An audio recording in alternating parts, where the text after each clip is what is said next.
자, 마켓나우 2부로 이어가도록 하겠습니다. 오늘 우리 시장은 어제의 FOMC 쇼크 그리고 마이크론 테크놀로지의 실적 쇼크 이 두 가지가 겹쳐서 나타났는데 어제에 이어서 오늘도 역시 이 여파를 벗어나지를 못하고 있습니다. 자, 어제에 이어서 코스피 코스닥이 1% 내외로 지금 낙폭이 크게 나오고 있는 상황인데요. 외국인이 매도를 뭘 많이 팔고 있는가 좀 찾아봤더니 삼성전자, SK하이닉스를 좀 많이 팔고 있어요. 상위 종목 1, 2위로 계속해서 외국인의 매도가 나타나고 있는데 간밤에 또 SK하이닉스 좋은 소식은 있었거든요. 예, 미국에서 이 반도체 보조금 결국에는 지급받는다라는 소식이 있었는데 이거를 막지는 못하고 있네요. 외국인의 매도나 지수의 하락을 지금 막지는 못하고 있습니다. 달러화를 베이스로 했을 때 우리 코스피 지수가 2,400이 이미 깨졌다고 합니다. 그러니까 2,300선 밑으로 내려온 건데 그래서 외국인 손절매가 좀 가속화되고 있는 것으로 분석이 되고 있거든요. 어쨌든 여러 가지 겹 악재가 있지만 빠르게 좀 회복을 했으면 좋겠습니다. 오늘 또 한 주의 마무리 금요일인 만큼 약간 좀 또 쉬어가자 흐름도 있는데 관망심리 거래대금도 축소되고 있고요. 하루빨리 좀 정상화되기를 바라는 마음입니다. 네. 자, 다음 주가 크리스마스인데 우리는 일단은 산타가 오지는 않는 것 같습니다. 시장에서 어떻게 이 연말을 잘 마무리할지가 중요한 상황이니까요. 저희 함께 하시면서 그 전략들 알아보도록 하겠습니다. 가장 먼저 우리 시장을 움직이고 있는 이슈나 업종, 종목들을 살펴보도록 하겠습니다. 이슈 브리핑 함께 싱크풀을 통해서 확인해 보시죠. 자, 오늘 시장에서 올라가는 게 별로 없습니다. 싱크풀을 보여드리긴 하는데 대부분의 업종이나 종목들 관련된 이슈 테마들이 대부분 하락세를 나타내고 있어서 소개해드리는 저도 좀 힘이 잘 안 납니다. 그래도 올라가는 거 탄소 포집 지난번에 얼마 전에 말씀드렸죠. 트럼프 당선인과 일론 머스크가 탄소 포집 기술에 관련해서 전폭적인 지원을 할 것이다라는 전망들이 나오면서 새로운 트럼프 수혜주로 탄소 포집 관련 종목들이 이번 주에 부각을 받았는데 시장이 워낙 지지부진하니까 이런 테마, 단기성 테마로 좀 수급이 쏠리면서 탄소 포집 관련된 종목들이 오늘 거의 유일하다시피 상승세를 보이고 있고요. 관심도 검색량도 많은 것을 확인해 볼 수 있습니다. 이외에도 그나마 다행인 거 어제에 이어서 조선주가 그래도 좀 힘을 내고 있고요. 조선주의 플러스 알파로 최근에 가스 가격이 좀 올라가고 있는 상황인데 이러면서 해운 관련 종목들도 오늘은 힘을 내주고 있습니다. 그나마 이 세 개의 업종들이 빨간불을 켜고 있고요. 자, 이외에 대부분의 업종들 하락을 하고 있습니다. 자, 일단은 정치 테마주들은 군데군데 계속 보이시죠. 대선 주자 앞으로 어떤 사람이 될 것인가에 대한 관심, 뉴스가 계속 나오고 있으니까 정치 관련 테마주들도 계속 개헌 이야기도 나오고 있네요. 검색도 잡히고 있습니다. 자, 이외에 반도체 HBM 관련해서 오늘 삼성전자, SK하이닉스가 동반해서 하락세, 어제에 이어서 계속 하락이 이어집니다. 외국인의 매도가 나오고 있고 어제 SK하이닉스는 외국인이 좀 매수해 주는가 싶었는데 오늘은 SK하이닉스의 긍정적인 소식, 보조금 지급 소식이 나왔는데도 불구하고 외국인의 매도가 나오면서 동반해서 하락세, 대부분의 반도체, 대형주든 소부장 관련 없이 많이 하락세를 전부 다 보이고 있습니다. 자, 이외에 2차 전지 좋지 않은 상황이고요.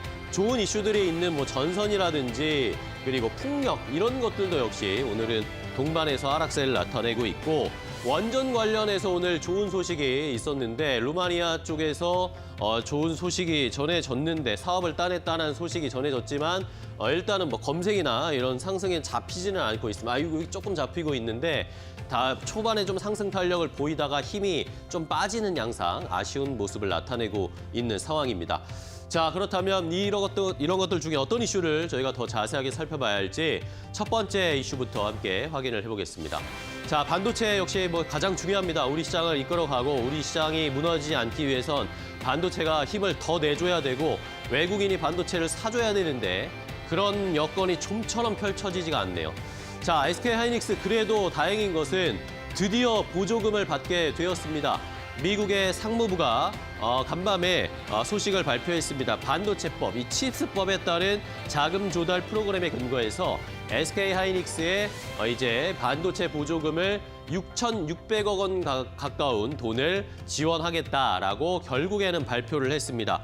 자, 이 돈을 가지고 이제 SK하이닉스는 미국의 인디애나주의 웨스트 리피엣이라는 곳에서 AI 메모리형 어드밴스드 패키징 관련된 공장 생산 기지를 건설하는 데 쓰게 될 것이고요. SK 하이닉스가 이 인디애나 주에 한 38억 7천만 달러, 우리 돈은 5조가 넘는 돈을 투자를 해서 생산 패키징 공정 기지를, 생산 기지를 만들게 됩니다. 여기에 보조금을 6,600억 원 정도 지원을 하는 것이고, 여기에 플러스 알파로 최대 5억 달러 규모의 정부 대출도 미국에서 지원하겠다라는 소식이 전해졌습니다. 자, 예비 계약 때보다는 조금 더 늘었습니다. 그러면서 일단 긍정적으로 평가받고, 말씀드린 것처럼 대출도 지원받게 되기 때문에 미국에서의 투자나 생산기지 건설에 박차를 가하게 될 텐데, 자, 이것이 이제 시장에서는 아무래도 좋은 소식이지만 이런 어제 엔비디아, 마이크론 테크놀로지나 FOMC의 쇼크가 이런 것들이 오히려 시장을 더 지배하고 있는 상황입니다. 주가는 조금 힘을 빠지는 모습이 나타나고 있고, 자, 이제 삼성전자만 남았습니다. SK 하이닉스까지는 받았는데, 자, 삼성전자는 과연 보조금을 언제 받는다는 소식이 나올지.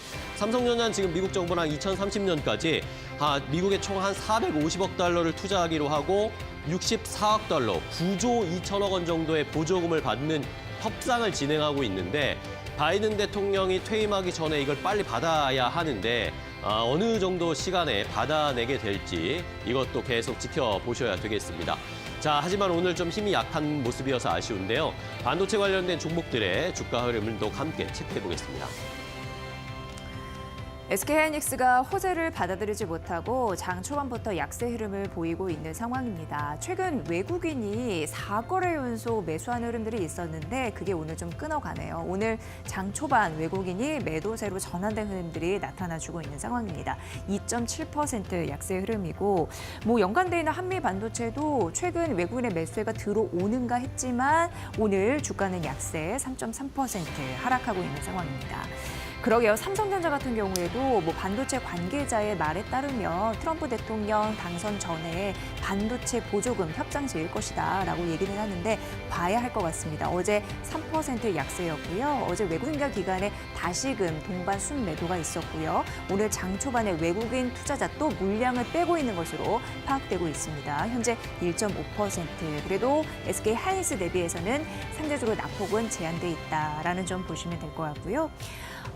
테크윙이 어제에 이어서 오늘도 2.7% 약세 흐름을 보이고 있고, 하나마이크론이 2.5% 가깝게 추락을 하고 있는데, 단 여기에서 특징적인 부분은 외국인의 순매수세가 14거래 연속 붙고 있다는 점은 특징입니다.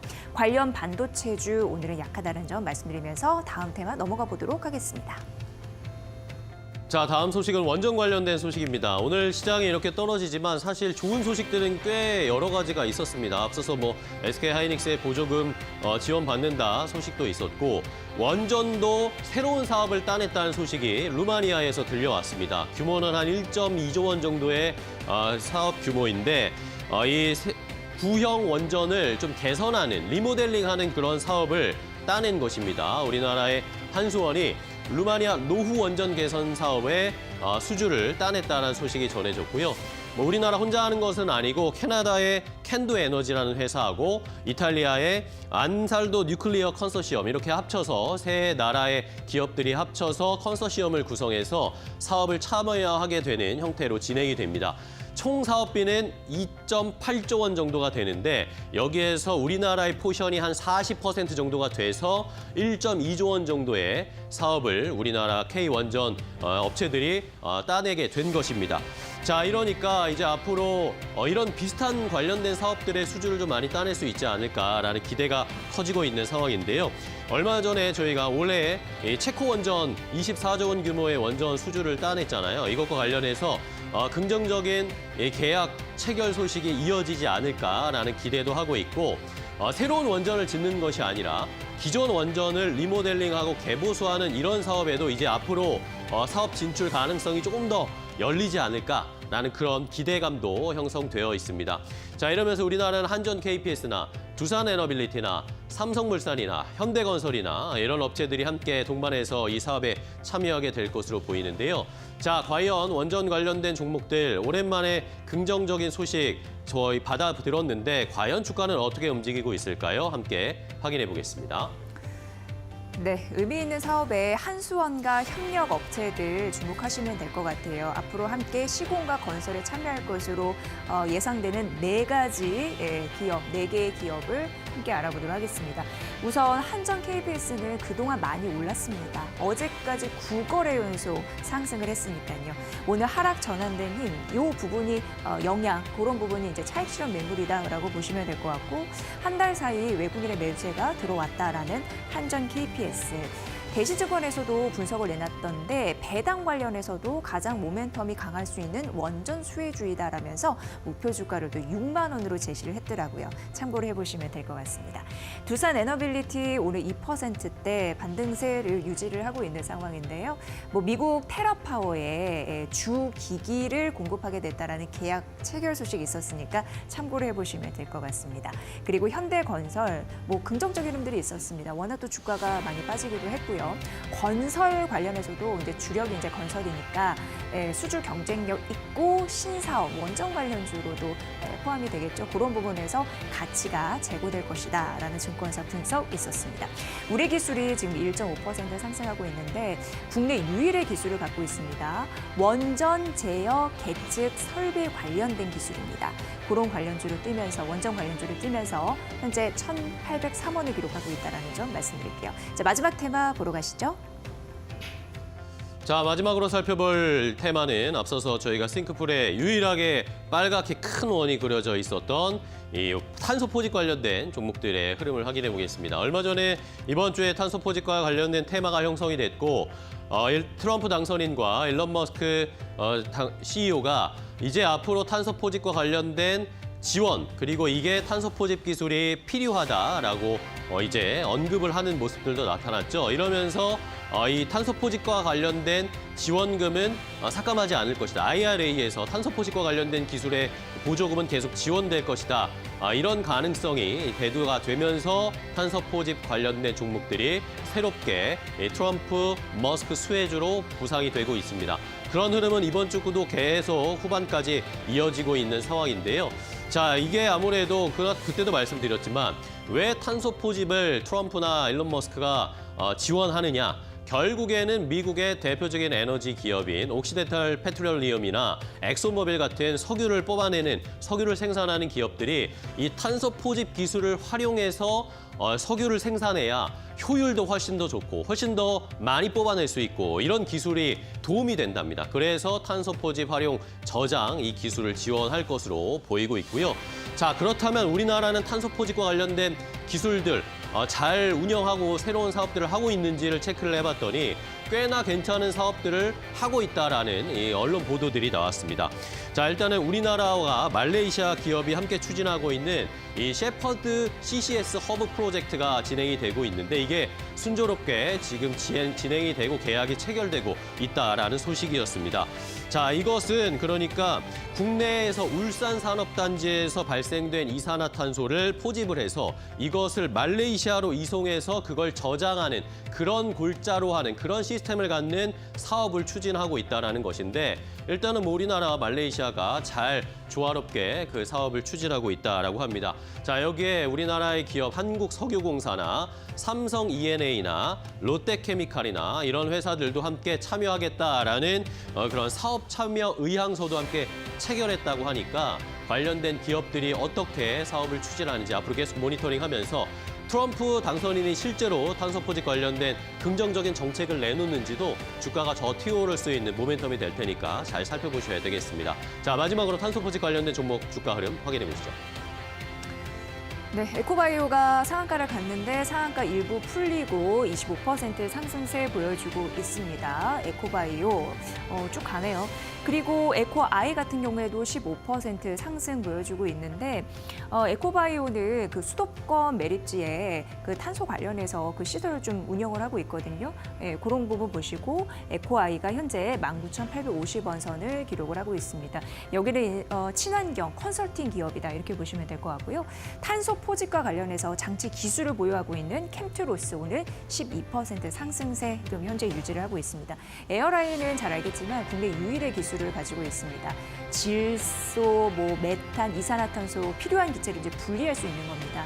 기체 분리막을 통해서 그런 국내 유일의 기술을 갖고 있어서 탄소 포집 관련주로 많이 부각되기도 했습니다. 오늘은 많이 뛰진 않지만 그래도 상승세는 유지하고 있다는 점이고요. 탄소 포집에 활용되는 가성 칼륨 이런 부분으로 글로벌 시장 1위인 유니드 오늘 좀 차익 실현 매물이 좀 일부 나오네요. 1.3% 약세 출발하면서 다른 종목과는 일부 좀 차별화된다는 점 말씀드리도록 하겠습니다. 자, 한 주의 마지막 금요일 오늘도 시장은 좀 쉽지 않습니다. 더 해법을 알려드려야 되겠죠. 이데일리온 파트너들과 함께 더 자세하게 종목별 투자 전략 알아보도록 하겠습니다.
네, 시청자들과 실시간으로 소통하는 이데일리온 라이브 시간으로 이어가 보겠습니다.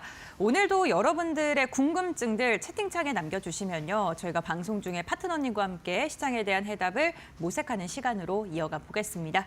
오늘 이 시간 이데일리온의 박정식 파트너와 함께합니다. 안녕하십니까? 네, 안녕하세요. 네, 반갑습니다.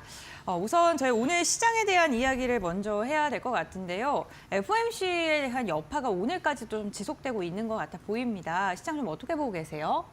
네, 아무래도 이제 이번 주까지는 조금 지지부진한 흐름이 좀 연출이 될 것으로 일단 보여지고 있고요. 뭐 이 상태로 이제 흘러간다면 이제 다음 주 시장을 우리가 좀 기대를 해봐야 될 것 같은데, 솔직히 이제 다음 주 시장은 좀 다음 주가 돼봐야 되지 않을까 그렇게 이제 생각을 하고 있습니다. 그리고 기술적으로 일단 거의 다 시세가 조금 무너진 측면이 있어서 우리 코스피 같은 경우에는 한 다음 주 월요일 정도에 2,401선의 지지 여력을 좀 체크를 해봐야 될 것 같고, 우리 코스닥 같은 경우에는 이제 이 상태로 조금 더 하락이 나타난다면 664선에서 655선 정도의 좀 지지 여력을 확인해야 되지 않을까 그렇게 이제 생각을 하고 있습니다. 그래서 일단 다음 주 초 정도까지는 일단 조금 더 이제 부진한 흐름을 여러분들이 좀 염두를 해가시면서 대응을 하시고, 만약에 이제 다음 주 월요일, 화요일 날에도 이제 외국인과 기관의 동반 순매도력이 혹여라도 이제 지속이 된다면 조금 더 이제 지지부진한 흐름을 만들면서 좀 저점을 좀 확인해 나아가는 그런 단계로 보시면 좋을 것 같은데, 아직까지는 연기금이 그래도 좀 지속적인 순매수를 조금 보여주고 있어요. 그래서 아직까지 증시 방어적인 자금은 조금이라도 좀 유입이 되고 있다라고 보시면 될 것 같아요. 그래서 금융 투자 쪽에서만 강력하게 매도하지 않는다면 현재의 이 증시 하락은 어느 정도 좀 방어가 되지 않을까라고 생각을 합니다. 그래서 다음 주 월요일, 화요일 날에는 금융 투자가 다시금 재유입이 되는지 안 되는지 그것을 여러분들이 좀 확인을 하시면서 증시 대응을 하시면 좋을 것 같습니다. 네, 알겠습니다. 어쨌든 현재 상황 자체가 투자 심리가 굉장히 위축되어 있기 때문에 수급적인 부분을 주목을 해보실 수밖에 없을 것 같습니다. 지금 시장에서 좀 이슈가 되면서 좀 궁금한 몇 가지가 있는데 간단하게 질문 드릴게요. 우선 정부가 공급망 안정화, 그러니까 그 특정 국가 의존도를 50% 이하로 낮추겠다라면서 55조 예산 편성에 대한 이야기를 했거든요. 그런데 사실 지금 시장에서는 반응을 뭐 그렇게 하고 있지는 않습니다. 혹시 시장 전체적 매크로적인 측면에서 부담스러워서 그런 걸까요? 아니면 좀 앞으로 갈 수 있을까요? 네, 아무래도 좀 시장이 눌리고 있다 보니까 조금 이제 강력하게 이제 이슈가 나오지 못한 측면이 있는 것 같은데요. 그래도 이제 이러한 이제 55조 원 정도의 자금을 3년간 투입한다는 것은 아무래도 좀 호재로 작용할 수 있는 여력이 존재할 것 같고, 그리고 이제 해외 의존도가 높은 이제 광물들이 이제 희귀 광물, 뭐 흑연이나 아니면 니켈이나 리튬이나 이제 코발트, 이제 이런 광물이 될 것 같은데 이미 이제 이런 이제 2차 전지 관련 쪽의 광물들은 최근에 조금 이제 시세가 좀 부각을 받았던 측면도 일정 부분 존재하기 때문에 아무래도 좀 상대적으로 좀 부각을 2차 전지 쪽하고 엮여 있다 보니 쉽사리 좀 움직이지 못하는 것 같습니다. 하지만 이제 뭐 요소나 활성탄, 이제 염화칼륨, 형석 이런 것들은 또 부각받을 수 있는 여력도 존재하기 때문에 다음 주 정도에 이 이슈 관련 종목들을 여러분들이 좀 선점을 해서 만약에 이제 수급이 좀 붙을 경우 단기적으로 접근을 하면 좀 괜찮지 않을까라고 개인적으로 생각을 하고 있지만 또 다음 주가 돼봐야지 알겠죠. 그래서 다음 주에 만약에 이 관련 섹터가 부각을 받게 된다면 제가 빠르게 언급을 드리도록 하겠습니다. 그 다음 주, 그러니까 주말 사이에 또 여러 가지 이슈가 있을 것 같아요. 그 중에 좀 가장 크게 작용할 수 있는 게 미국의 셧다운이 아닐까 싶습니다. 어쨌든 하원에서 예산 통과가 되지 못했기 때문에 셧다운 우려가 나오고 있는데요. 만약에 진짜 21일 날 셧다운 국면에 들어간다면 우리 시장에도 영향이 있겠죠.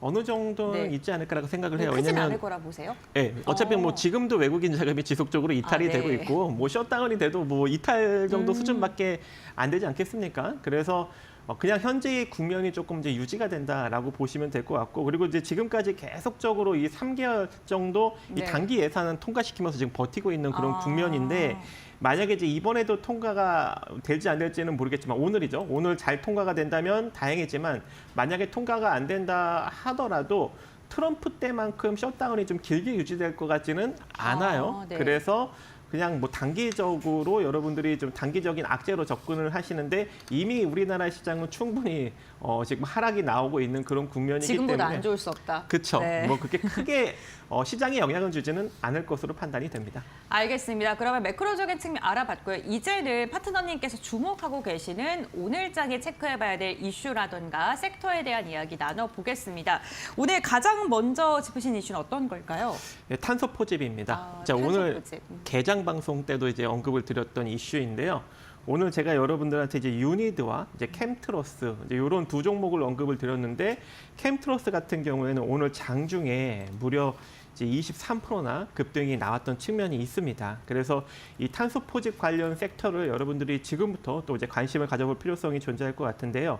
일단 이제 인플레이션 감축법을 통해서 이번 이제 바이든 정부 때도 계속적으로 지금 이제 여러 가지 보조금이나 이제 세제 지원 혜택을 제공을 했었는데 트럼프 때도 이게 좀 지속될 것인가라는 의문점이 존재했었지만 다행히도 이제 미국 대형 에너지 기업인 옥시덴탈 페트롤리움 이 회사의 CEO인 이 비키 홀러브라는 사람이 이 트럼프가 당선이 되더라도 CCU 보조금은 유지될 것으로 확신한다. 자, 이렇게 언급을 하면서 지원이 되겠구나라는 기대감이 현재 나타나고 있는 그런 상황이고 또 이제 대표적으로 이제 트럼프 측근인 일론 머스크 또한 이 CCUS 찬양자다 이렇게 이제 언급이 되고 있는 상황인데 최근 이제 엑스프라이즈 재단과 함께 1억 달러 규모의 경연 대회를 이제 했던 연바가 있는데 여기서 머스크가 이 기존 사업 구조를 급격하게 바꾸는 대신 실질적이고 확장 가능한 기술이 중요하다라며 이 CCUS 기술이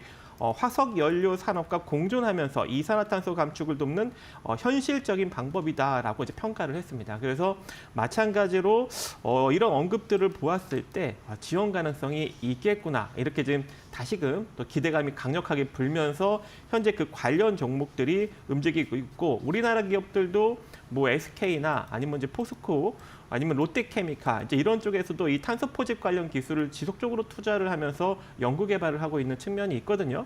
그래서 그 관련 종목들이 현재 좀 부각을 받고 있나, 부각을 받고 있지 않나 이렇게 생각을 하고 있고 일단 이제 캠트러스 같은 경우에도 오늘 조금 이제 강력한 상승 흐름을 보였기 때문에 좀 일정 부분 조정을 받게 된다면 여러분들이 한 4,000원 이하로 한 좀 조정을 받았을 때 한번 분할로 한번 접근을 해보고 재차 상승력을 한번 기대를 해볼 수 있을 것 같고 지금 단기적으로 좀 급등력이 나와서 이 시세를 좀 따라잡기는 조금 그렇습니다. 그래서 좀 눌렸을 때 한 이틀 정도 눌렸을 때 여러분들이 접근을 하시는 것이 좋아 보이고 아직까지 이제 유니드 같은 경우에는 상대적으로 조금 올라가지 못했던 측면이 있어요. 그래서 만약에 여기서 조금 내려오면 69,800원 이하로 좀 모아가는 전략도 충분하지 않을까라고 생각을 해요. 왜냐하면 유니드 같은 경우에는 일단 이 촉매제, 이 탄산 칼륨 이것도 칼륨이죠. 탄산 칼륨을 만들고 있는데 이 탄산 칼륨이 생산력이 이제 국내 1위. 얘가 1위를 기록하고 있는 업체이기 때문에 촉매제로서 일단은 상당히 좀 부각을 받을 수 있는 여력도 존재하고 또 거기에 매출과 영업이익도 최근에 잘 나오고 있어요. 그런데 현재 시가총액은 상당히 지금 본연의 자본 총계 대비 절반 정도 수준으로 저평가되어 있는 상황이죠. 그리고 주가도 상당히 지금 바닥권에 위치해 있기 때문에 이제 이 이슈로 바닥을 탈피하면서 올라갈 수 있는 여력이 존재하지 않을까 그렇게 한번 또 생각을 해봅니다. 그리고 또 새롭게 이제 부각받고 있는 종목이 오늘 이제 태경 BK라는 종목이 오늘 상승력이 나타나고 있는데 이 종목도 조금 오늘 좀 윗꼬리는 달았지만 현재 이 가격 구간을 좀 잘 유지해 준다면 재차 상승력을 만들어낼 수 있는 여력이 존재하지 않을까라고 생각을 해요. 왜냐하면 윗꼬리 달린 음봉이 강력하게 거래량이 실리면서 떨어졌지만 지금 거래량 없이 버티고 있는 측면이 있거든요. 그러면 여기서 다시 한번 거래량이 강력하게 붙으면서 올라갈 경우 전고점을 돌파할 수 있는 여력도 존재하기 때문에 이 정도 여러분들이 좀 참고하시면서 대응을 하시면 좋을 것 같습니다. 알겠습니다. 오늘 첫 번째로는 탄소 포집 관련된 이슈를 이야기를 해주셨고요. 두 번째로는 대왕고래 이야기 나눠보도록 하겠습니다. 두 번째로 대왕고래 선택해 주셨는데 특별한 이유가 있을까요? 오늘 아침에 탁 보는데 네. SK 오션플랜트가 쭉 올라오는 거예요. 네. 그래서 이거 뭐 대왕고래 딱 하고 대왕고래 이슈를 딱 찾아보니까 그냥 생각과 다르게 좀 잘 진행이 된다라는 조금 언론 보도가 현재 네. 나오고 있어서 우리가 이제 대왕고래 관련 종목들도 조금 이제 살펴봐야 되지 않겠느냐 이렇게 생각이 됩니다. 일단 대왕고래로 알려진 동해 이 심해 가스전 개발이 이제 작업이 지난 이제 오늘이죠. 오늘 20날부터 이제 본격적으로 시작이 되었고 한국석유공사에 따르면 20일 새벽 포항 앞바다에서 이 40km 떨어진 이 대왕고래 구조에서 탐사 시추에 돌입했다. 자, 이렇게 지금 밝혔습니다. 그래서 이제 본격적으로 이제 잘 진행이 될 경우 앞으로 이제 시추 작업이 한 40일에서 한 50일 정도 진행이 되면서 한 내년도 한 2월이나 3월 정도 되면은 이제 어떠한 데이터가 나오게 되겠죠. 그래서 그게 이제 긍정적이든 부정적이든 일단 진행을 한 상태다 보니 그러한 또 기대감이 좀 일정 부분 나오고 그동안에 조금 상대적으로 덜 부각받았던 대왕고래 관련 종목들이 서서히 좀 움직일 수 있는 그런 여력이 존재하지 않을까 그렇게 또 생각을 해봅니다. 그래서 오늘 이제 그 대표 종목으로 오션플랜트라는 종목이 좀 상승력이 나타났는데 이 기업이 일단 이제 그 훈육관을 만들고 있는데 훈육관관 한마디로 이제 해양에 이제 그 석유를 시추할 수 있는 관관이죠. 국내에서 최초로 국산화를 지금 시켰습니다. 그래서 이 훈육관관에서 일단 독보적인 국내 1위 기업이다라고 볼 수 있을 것 같고 그렇기 때문에 지금 바닥권에서 상승력이 지금 강력하게 나타나고 있는 측면이고요. 근데 이제 이 기업이 뭐 대왕고래뿐만 아니라 이제 조선업종하고도 같이 엮여 있기 때문에 실적적인 측면도 조금 긍정적으로 현재 우리가 바라볼 수 있을 것 같아요. 그래서 지금 잘 영업이익과 지금 매출액을 지금 잘 발생시키고 있는 그런 기업이기 때문에 지금과 같이 조금 이렇게 바닥권에서 서서히 이제 들고 일었을 때 우리가 한번 단기적으로 한번 접근을 해볼 수 있을 것 같고 이 상태로 이제 추가적인 상승력이 나타난다면 이제 그동안에 많이 눌렸던 측면이 있기 때문에 한 16,000원 정도 부근까지 좀 1차적으로 올라갈 수 있는 여력이 존재하고 추가적으로 올라간다면 한 17,000원 정도 자리까지도 바라볼 수 있지 않을까라고 생각을 합니다. 그래서 오늘 시장이 하락이 나오고 있는 와중에도 한 8% 정도 상승력을 보여주고 있기 때문에 지금 가격 이하로 조금 눌렸을 때 여러분들이 잘만 모아가신다면 좋은 결과를 만들어갈 수 있다라고 생각이 되고 있습니다. 네, 알겠습니다. 대왕굴에 관련 종목까지 이야기 들어봤고요. 세 번째로는 조선 이야기해 주시겠습니다. 조선이 오늘 개장하고 나서부터 시세를 굉장히 잘 내주는 모습이었고 트럼프 2.0 행정부 시대 다가오면서 계속해서 좀 언급이 되는 섹터이기도 합니다. 오늘 또 특별하게 새롭게 업데이트된 이슈가 있을까요? 이제 일단은 뭐 새롭게 업데이트된 이슈보다는 네. 어제부터 요 관련 이슈가 좀 계속적으로 어떤 나오면서 거요? 부각을 받고 있는데 일단 점유율적인 측면에서 중국한테 이제 많이 밀렸다라고 이제 발표가 맞아요. 됐고 그리고 이제 작년보다 올해 점유율이 또 20%에서 18% 정도로 더 떨어진다. 자, 이렇게 지금 언급이 되고 있잖아요. 자, 그렇다 보니까 아무래도 조금 이제 부진한 측면이 지난 한 12월 초까지만 해도 좀 나타났었는데 다시금 지금 이제 올라가고 있는 그런 흐름을 현재 이제 보여주고 있는 것이죠. 이제 그렇다는 게 지금 일단은 고부가 가치 선박 쪽에서는 아직도 우리 이제 조선사들이 강점을 가지고 있고 이 중국 조선사들은 이제 한국 조선사들에 비해 이제 한 4배 더 많이 수주를 했지만 자국 선사들 위주로 수주를 한 것이고 해외 선사들 위주로 수주를 한 거는 그렇게 많지 않다. 오히려 한국 기업과 일본 기업이 해외 선사들한테 많이 수주를 해서 수출 비중이 높은 것들은 한국과 일본 기업이다. 중국은 수출 비중이 그렇게 높지 않다. 이렇게 이제 언급이 되고 있습니다. 그래서 이 조선업종의 이제 긍정적인 업황은 내년까지도 지금 지속적으로 이어질 것이다라는 글로벌 투자 회사의 또 보고서까지 나온 측면이 있기 때문에 아무래도 이 조선업종이 계속적으로 좀 부각을 받을 수 있는 그런 여력이 존재하고 수급까지 현재같이 이렇게 시장이 하락이 나오고 있는데도 불구하고 강력하게 붙고 있는 것이 아닌가 이렇게 생각을 합니다. 그래서 지금 현대중공업도 어제에 이어서 오늘도 한 3.9% 정도 4% 가까이 상승력이 잘 나타나고 있기 때문에 이대로 좀 상승력이 좀 지속될 수 있는 그런 여력이 존재할 것 같고요.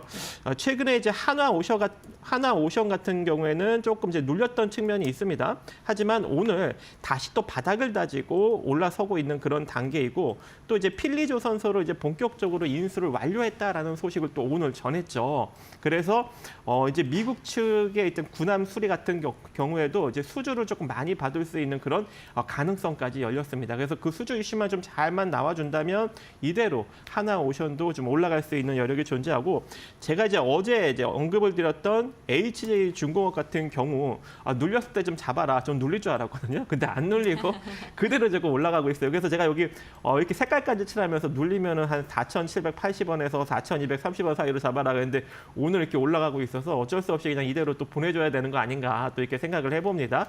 그래서 HJ중공업 같은 경우에는 제가 뭐라고 했죠? 이 상태로 이제 지속적으로 올라간다면 이미 제가 이거 2,400원대 언급을 드리면서 1차적으로 5,500원대 바라보라고 이제 언급을 드렸는데 그 자리를 찍었어요. 지금 넘어서고 있는 단계고 그렇기 때문에 이대로 올라간다면 8,500원 정도 자리까지도 이제 중기적으로 바라볼 수 있는 측면이 좀 열리고 있기 때문에 요거까지도 근데 같이 이렇게 좀 가격적인 전략을 좀 참고 삼아서 대응을 하시면 좋을 것 같습니다. 네, 알겠습니다. HJ중공업까지 조선 이야기해 주셨고요.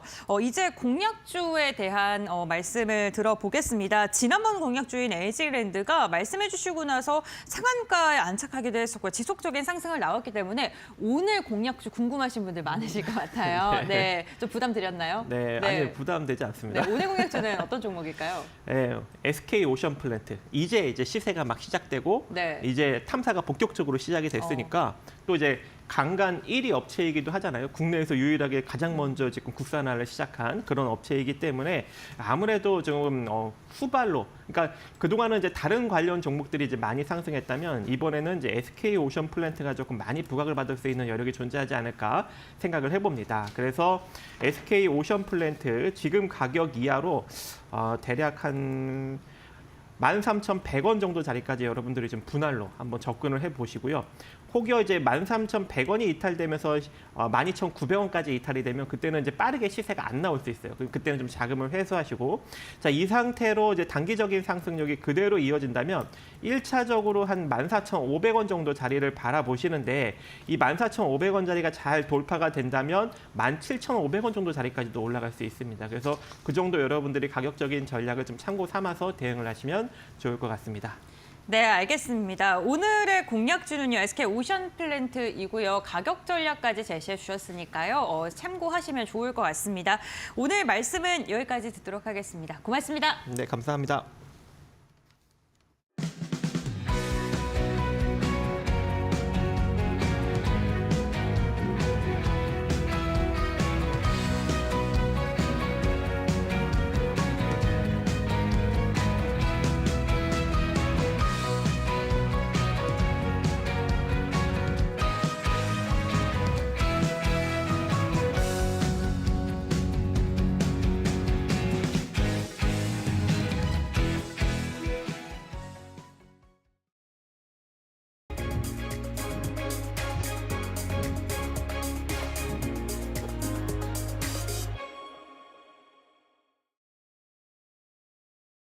자, 한 해가 벌써 이렇게 마무리가 되어 가네요. 시간 너무 빠르네요. 네, 올 한 해 어떠셨어요?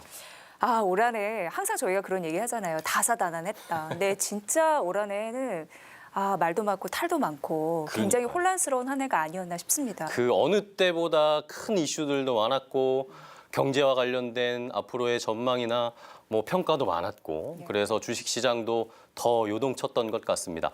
그래서 저희가 내년에 어떻게 증시 또 경제가 펼쳐질지 어떻게 대응해야 할지 좀 준비해봤죠. 네, 연말 특집으로 오늘은 시청자 여러분과 함께하겠습니다.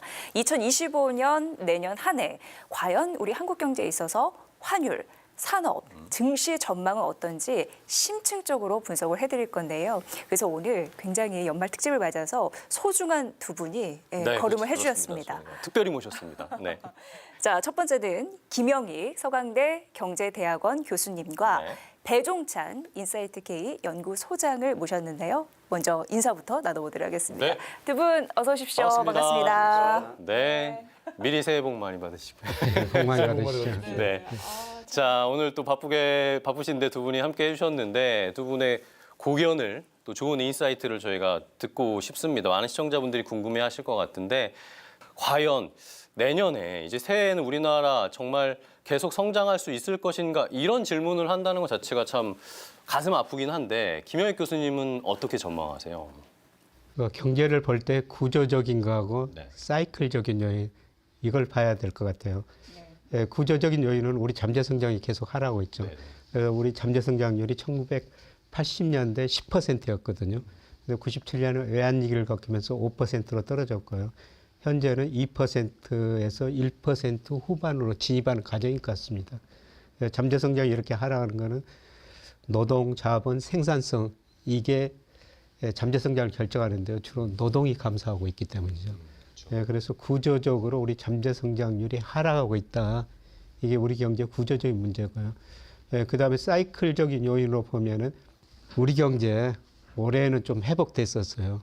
수출이 됐거든요. 소비는 안 됐지만은 수출이 되면서 2% 넘게 성장했습니다만 문제는 10월, 11월 들어오면서 우리 수출 증가율이 큰 폭으로 감소하고 있어요. 그동안 우리 수출을 주도했던 반도체 수출 증가세가 둔화되고 있고요. 그리고 미국으로 자동차 수출이 지금 감소하고 있습니다. 그래서 우리 반도체 수출이 전체 수출에서 한 20%, 자동차 수출이 11% 차지하고 있는데요. 이 두 가지가 둔화되거나 줄어들다 보니까 수출이 둔화되면서 우리 경제 성장이 낮아지고 있죠. 그래서 대부분의 연구 전망 기관들이 2025년 경제 성장률을 1% 후반, 2024년보다 낮아질 것이다. 이렇게 전망하고 있고요. 그래서 구조적으로 이 잠재 성장률이 낮아지는 가운데 사이클상으로도 우리 경제가 둔화되는 국면에 접어들었다. 문제는 이제 둔화 정도가 아주 깊을 것인가 아니면 얕은 둔화냐 이게 남아있는 문제인 것 같습니다.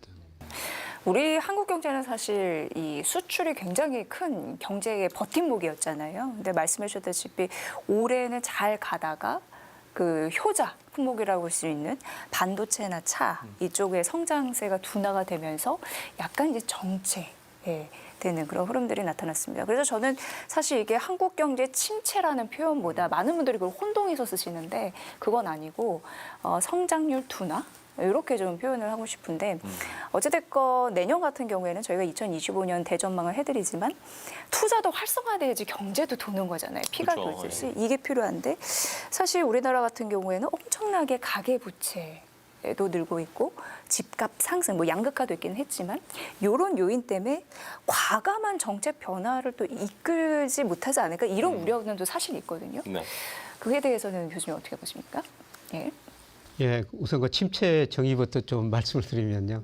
뭐 보통 선진국에서는 2분기 연속 마이너스 성장할 때 경기 침체라고 그럽니다. 예, 그런데 우리나라는 그런 경기 침체가 아니고요. 예, 그런데 우리나라는 잠재 성장률보다 좀 낮은 성장을 했을 때 일부에서는 그걸 경기 침체라고. 그래서 예를 들어서 우리 잠재 성장률이 한 2% 안팎인데 내년에 대부분의 특히 애국계들이 평균 1.8%로 전망하고 있거든요. 예, 그것보다 낮기 때문에 일부에서는 경기 침체다 이렇게 주장하고 있는 것 같습니다. 예, 그런데 이제 우리가 경제가 성장하려면 가계가 소비해야 되고 기업이 투자해야 되고 정부가 돈을 써야 되고 수출이 돼야 되죠. 우선 가계 소비는 가계 부채가 많기 때문에 예, 그렇게 늘어날 가능성이 예, 낮고요. 예, 그다음에 예, 기업들이 그 투자를 많이 해야 되는데 예, 지금 정치적 불확실성, 트럼프 이익에 접어들면서 뭐 경제적 불확실성 예, 그렇게 투자를 많이 늘리지는 않고 있는 것 같습니다. 예, 사실 우리 기업들 지난 거 6월 말 현재 보니까 928조의 엄청난 현금을 가지고 있더라고요. 이렇게 현금을 가지고 있는데 투자를 안 하고 있습니다. 예, 저는 정부가 쓸 수밖에 없는 구조다. 그래서 우리 가계부채 GDP 대비 92% 세계에서 가장 높은 수준이고요. 예, 그다음에 기업부채도 GDP 대비 121% 물론 예, 1분기 기준입니다. 지난. 가계 기업부채가 세계에서 굉장히 높은 나라예요. 그런데 정부부채는 45%로 세계에서 가장 낮은 쪽에 속합니다. 예, 그래서 예, 정부가 쓸 수밖에 없는 구조다. 정부마저 지금 돈을 덜 쓰면은 예상한 것보다 경제 성장이 더 낮아질 것이다. 그래서 정부 생각도 좀 바뀌어지는 것 같아요. 이제는 정부가 써야 된다. 그렇죠. 그러면은 경기 부양책을 좀 팍팍 써야지 부양 효과가 확실히 나올 수 있겠네요. 네, 그렇죠. 네. 뭐 저는 추경 예산 편성할 거라고 보고 있고요. 아마 해야 될 것 같습니다. 그렇지 않으면은 우리 경제 성장률 더 나빠질 수밖에 없어요. 결국엔 정부가 좀 나서야 한다라는 의견이시고 소장님. 교수님 말씀에 전적으로 공감하는 것이 2025년 경기 또 경제 상황은 내후 외환으로 저는 분석을 합니다. 네 글자로. 그러니까 안으로는 정치적인 불안, 또 바깥으로는 경제적 불안 요인. 그러니까 외생 변수가 이제 더 크게 작동하는 것이죠. 트럼프 노믹스로 인해서 이제 이 관세라는 거 보복적 성격이 보복 관세죠. 관세 장벽을 모든 국가에게 높이기 때문에 우리에게도 뭐 피할 수 없는 이제 장벽이 되는 것이거든요. 그렇다면 올해 그러니까 2024년 2%대였던 성장률이 2025년도는 1%로 예상이 되거든요. 근데 이보다도 더 낮아질 수도 있을지도 몰라요. 더군다나 이제 상반기는 하반기보다 더 낮다. 그렇다면 결과적으로는 가계 소비를 기대하기는 어려울 거예요. 뭐 중국의 경우도 마찬가지니까요. 그렇다면은 뭐 민간의 경우에도 이 유보금을 사용하기 위해서는 그 불안감을 적어도 정부가 좀 완화해 줄 수 있는 해소할 수 있는 방안이 필요하다. 중요한 건 결국은 빨리 이 정치적인 불안 요인 또 경제적인 불안 요인을 회복할 수 있는 리더십을 보완하는 것이 당장 필요합니다. 그러니까 결국 트럼프 당선인이 이제 임기가 시작되면은 결국 또 협상의 기술이라고 이야기를 하거든요. 그러니까 미중 충돌 상황에서 우리의 피해를 최소화하기 위해서도 미국과 중국과 이 두 국가 사이에서의 우리의 외교도 필요한 것이고, 근데 이게 빨리 회복이 안 되면 그 불안한 심리적 요인이 외국인 투자자들에게도 파급 영향을 미치게 되고 결과적으로는 계속해서 외국인들의 이탈이 있을 수밖에 없는, 환율은 또 상승될 것이고, 그러니까 새로운 어떤 그 수익이 발생할 수 있도록 이런 창출이 가능하도록 이 구조적인 프레임이 설정이 될 필요가 반드시 있다라는 것이죠. 예. 자, 그러면 이제 다음으로 또 넘어가서 환율 쪽을 좀 봐야 되겠습니다. 어쨌든 내년에도 환율은 굉장히 뭐 중국도 그렇고 미국도 그렇고 우리한테 영향을 너무 많이 줄 것 같아요. 변동이 많고 이슈가 많은 상황이니까. 자, 일단은 뭐 최근에 뭐 강달러 현상이 좀 강하게 일어나고 있고 우리나라 환율도 지금 뭐 1,400원대 위로 올라갔고 막 1,500원대까지 갈 거다 뭐 이런 이야기까지 나오고 있는데 자, 지금 환율 상승세 배종찬 소장님은 어떻게 보고 계십니까? 강달러 현상은 트럼프 시대에 그냥 일상이 될 것 같아요. 기본 베이스로. 근데 이게 한율을 우리가 너무 의식하다 보면 실제 이제 우리가 수출 주도 국가이기 때문에 상당히 신경이 쓰이죠. 또 하나가 이제 우리 증시와 관련된 부분인데 계속해서 또 미국과의 금리 차도 있습니다. 그러다 보면 외국인 자금도 이탈할 수 있고 우리로서는 별로 유리한 선택지가 없어요. 근데 저는 그보다는 좀 더 근본적인 해결책이 필요할 것 같아요. 그다음에 결과적으로는 환율이라는 것은 결국 원화의 가치잖아요. 그죠? 네. 그러니까 이건 좀 전략적으로 대응을 할 필요는 있습니다만 너무 이제 우리 원화의 가치 자체가 좀 이 평가절하되지 않도록 그런 일단은 이 불안 요인들을 좀 없애는 것이 굉장히 중요해요. 심리적인 요인. 그러니까 왜 코리아 디스카운트, 원화 디스카운트가 있냐면은 이 한반도에서의 군사적 불안은 이제 더 이상 아닌 것 같아요. 그러면 이제 결과적으로는 브랜드 가치가 좀 훼손되는 거 아니냐. 충분히 재평가를 못 받는 거 아니냐라는 것은 여러 차례 지적을 받은 바가 있잖아요. 이런 부분에 대한 좀 근본적인 혁신. 그게 좋아지고 있는 상황이거든요. K-팝을 통해서 K 콘텐츠를 통해서 이 부분들을 좀 적극적으로 더 부각하는 것도 하나의 방법이 될 것 같습니다. 뭐 한국의 펀더멘털 자체가 좋아져야 어쨌든 환율은 안정될 가능성이 높아지는 거니까요. 김혜익 교수님께도 질문을 드리면 트럼프가 어쨌든 지금 트럼프가 당선이 되고 나서는 강달러 기조로 막 쏠려가고 있는 상황입니다. 근데 저는 또 궁금했던 게 뭐 선거 때나 공약 같은 거 보면 각 공약 때 이야기했던 거 보면 근데 또 트럼프는 난 약달러 지지자다 뭐 이런 식으로도 얘기를 했던 사람이란 말입니다. 그러니까 이제 내년에 취임을 하게 되면 어떤 정책을 펼칠지 이거에 따라서 환율이 어떻게 움직일지도 궁금합니다. 달러 이야기할 때 달러 인덱스라는 게 있거든요. 주로 그 선진국 통화 5개국, 6개국인가요? 거기에서 달러 지수인데요. 뭐 러시아 우크라이나 전쟁 그 무렵에 달러 인덱스가 113이었습니다. 예, 그리고 지금 100에서 110 사이 계속 2년 정도 그 박스권이거든요. 달러 인덱스가 박스권 110을 돌파해 가지고 상승 추세로 돌아설 것인가 그냥 밑으로 떨어질 것인가 이게 앞으로 그 중요한 문제일 것 같은데요. 제가 보기에는 내년에 2025년에 미국 경제 성장을 둔화됩니다. 예, 그러면 소비자 물가 상승률, 실업률 올라가면서 아마 그 달러 인덱스가 하락할 것 같고요. 특히 저 미국 실업률이 달러 인덱스에 한 4, 5개월 선행하거든요. 예, 그런데 지금 미국 실업률이 뭐 4.2%, 3.4%까지 떨어져서 4.2%까지 올라 좀 너무 그 느리게 안만하게 오르고 있어요. 예, 그런데 내년에 아마 실업률이 더 올라갈 것 같고요. 예, 그러면 달러 인덱스 하락할 것 같고, 예, 그 다음에 미국의 대내 부채 너무 많고요. 그 다음에 전 세계 중앙은행이 달러 보유 비중을 계속 줄이고 있거든요. 이런 측면에서 보면은 달러 인덱스는 앞으로 하락할 가능성이 높다. 그런데 사실 저나 이코노미스트들 환율 전망 다 틀렸죠. 계속 달러 인덱스 하락하고 그 다음에 뭐 엔, 뭐 원, 이한 강세로 그렇게 전망했거든요. 지금 블룸버그 컨센서스 보면 지금도 그래요. 그런데 왜 틀렸던가? 환율이라는 것은 경제 변수의 정치적 사건이 정치가 환율에 좀 많이 반영된다. 이런 측면인데요.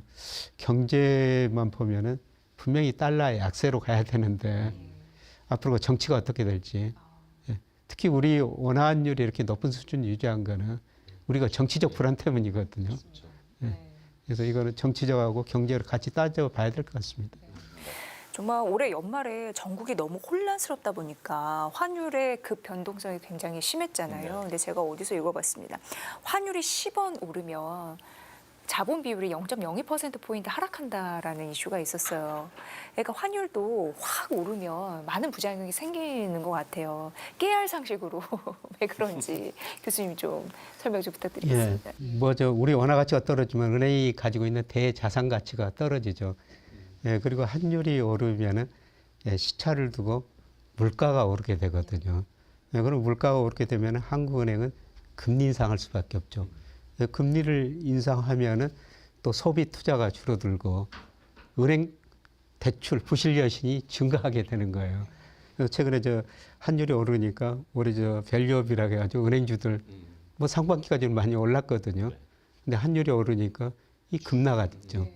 환율이 오르면 또 물가 불안 문제까지 이런 것들이 고려되고 있는 것 같습니다. 그런데 제가 생각하기로는요, 우리나라 환율 돈가치나 우리 코스피, 뭐 제가 보는 경제 지표에서는 둘 다 지나치게 저평가돼 있어요. 그래요. 네. 그래서 외국인들이 언제까지 이 저평가를 그냥 두고 볼 것인가. 두고 볼 것인가.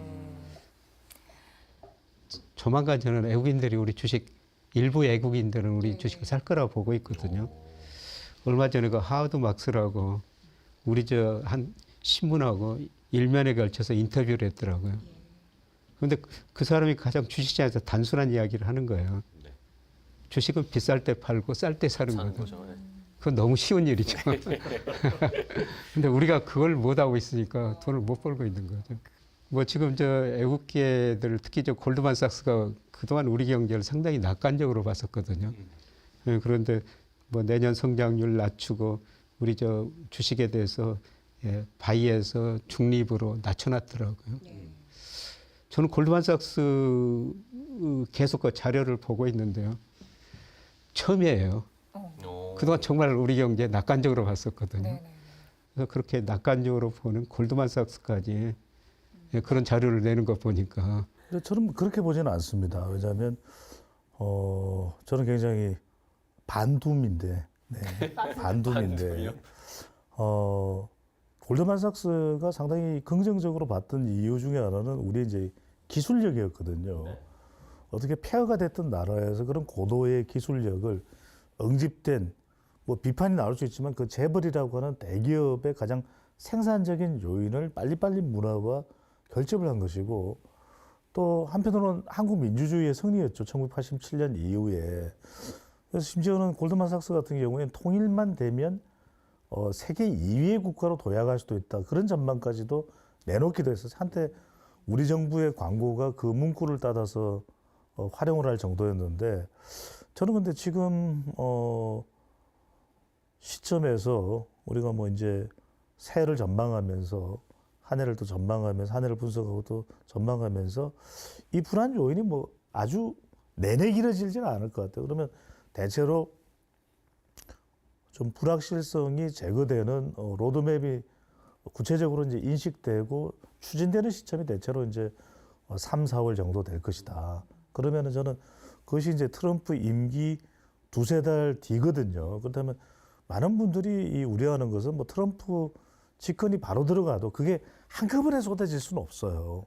이거든요. 그렇다면 저는 투자자 입장에서는 계속해서 저는 이 뭐 피터 린치도 그런 이야기를 했고 워렌 버핏도 이야기했습니다만 저는 결국 저평가예요.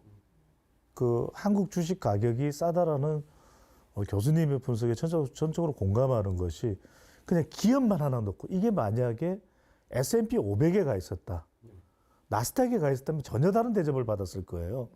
적어도 이런 불안 요인들이 제거되는 것이 3, 4월이라면 좀 보시는 거죠. 지금 아주 저평가되어 있는 것이 어떤 종목이고 어떤 섹터일까. 그것에 대해서 좀 더 선제적으로 움직이는 것 그렇다면 대략 이런 걸 이제 우리가 구조적 분석입니다. 3, 4월에 결정이 된다면 2월 달부터는 움직여야죠. 그러니까 꼭 이런 말씀을 드리고 싶은 것이 뭐 우리가 주식 투자에서 상투를 잡는다, 뭐 밑동을 잡는다 이런 이야기를 합니다만 이렇게 탁 끊어서 할 수가 없어요. 그러니까 주가가 내려갈 때 어느 선에서는 붙들고 있다가 사야죠. 그리고 내려갔다가 어느 순간 올라가는 것이거든요. 그러면서 더 샀던 지점보다는 올라가기 때문에 거기서 우리가 이익을 찾은 그거는 워렌 버핏 할아버지가 봐도 못할 일이에요. 네.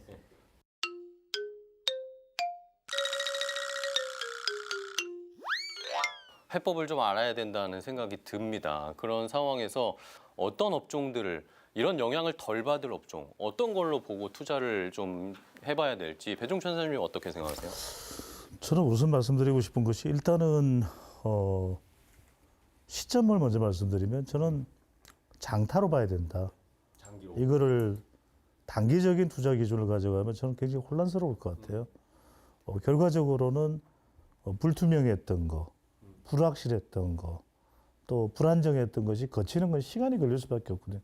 우리 국내 상황도 그렇고 2년 후에, 4년 후에, 6년 후에, 그러니까 10년 후에 내 통장을 살찌울 수 있는 주식이 뭐냐? 이미 살쪘네요. 네. 근데 이제 그러기 위해서는 우리가 가지고 있는 기술 경쟁력 중에서는 자율주행을 봅니다. 그러니까 이거는 미국 정부 효율부의 수장이 된 일론 머스크도 지금 자율주행을 이야기하거든요. 이런 부분에 저는 좀 더 욕심을 둘 필요가 있을 거고, 그리고 짧게 이제 말씀드리면 저는 금이든 아니면 비트코인이든 20%의 법칙 또는 10%의 법칙, 자산의 대부분을 차지하면 안 돼요. 그럼 망하는 길이다. 항상 저는 어떤 자산을 투자하더라도 그 자산은 많으면 정말 아주 많으면 최대치가 30%, 그보다는 작아야 되는 거예요. 네. 자, 이제 새해 전략에 대해서 한 말씀 듣고 마무리하겠습니다. 교수님. 아까 국제학을 누가 사주냐, 누가 지키냐. 예, 저는 내년에 외국인들이 좀 들어오라 보고 있고요. 예.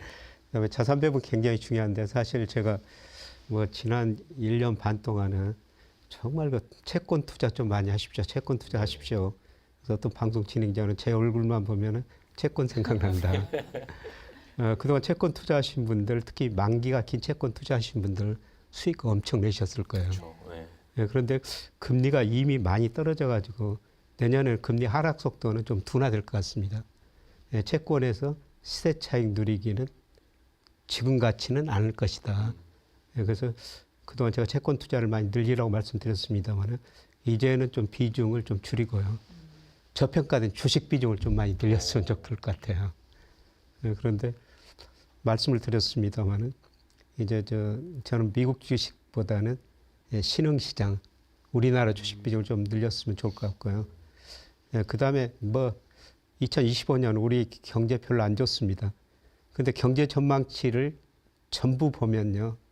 2024년보다 2025년에 소비가 좀 증가한다는 겁니다. 예, 한국은행도 2024년 1.2%, 2022년 1.8% 이렇게 전망하고 있거든요. 예, 전부 그 수치는 비슷해요. 예. 그래서 내수가 그래도 올해보다는 좀 더 나을 것이다. 예, 그리고 반도체, 뭐 수출, 뭐 그렇게 급감하지는 않을 거라 보고 있습니다. 예, 저는 일부 종목 많이 싸졌다고 생각하고 있어요. 예. 네. 그런 거 보면 이제 저평가에 답이 있다. 이렇게 생각해 보시면 될 것 같습니다. 오늘 두 분과 함께 2025년 새해 전망에 대해서 쭉 들어봤는데요. 무엇보다도 내년은 굉장히 드라마틱한 한 해가 되지 않을까라는 생각과 동시에 위기와 기회가 공존하겠구나라는 게 정말 실감이 듭니다. 예. 네.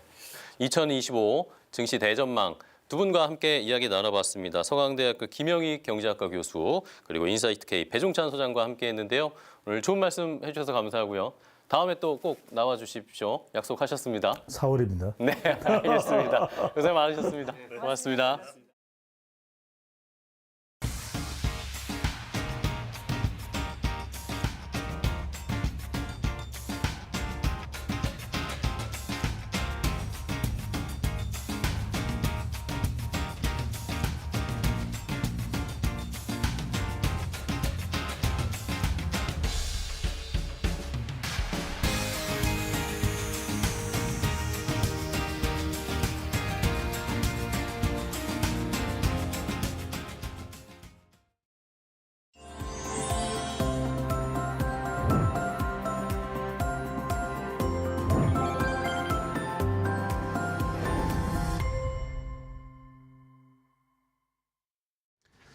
자, 이데일리 TV 인사이트로 이어가겠습니다. 오늘 인사이트 플러스로 조금 더 반도체에 대한 자세한 전략이라든지 앞으로의 전망, 내년의 반도체 시장의 전망을 좀 해볼 텐데요.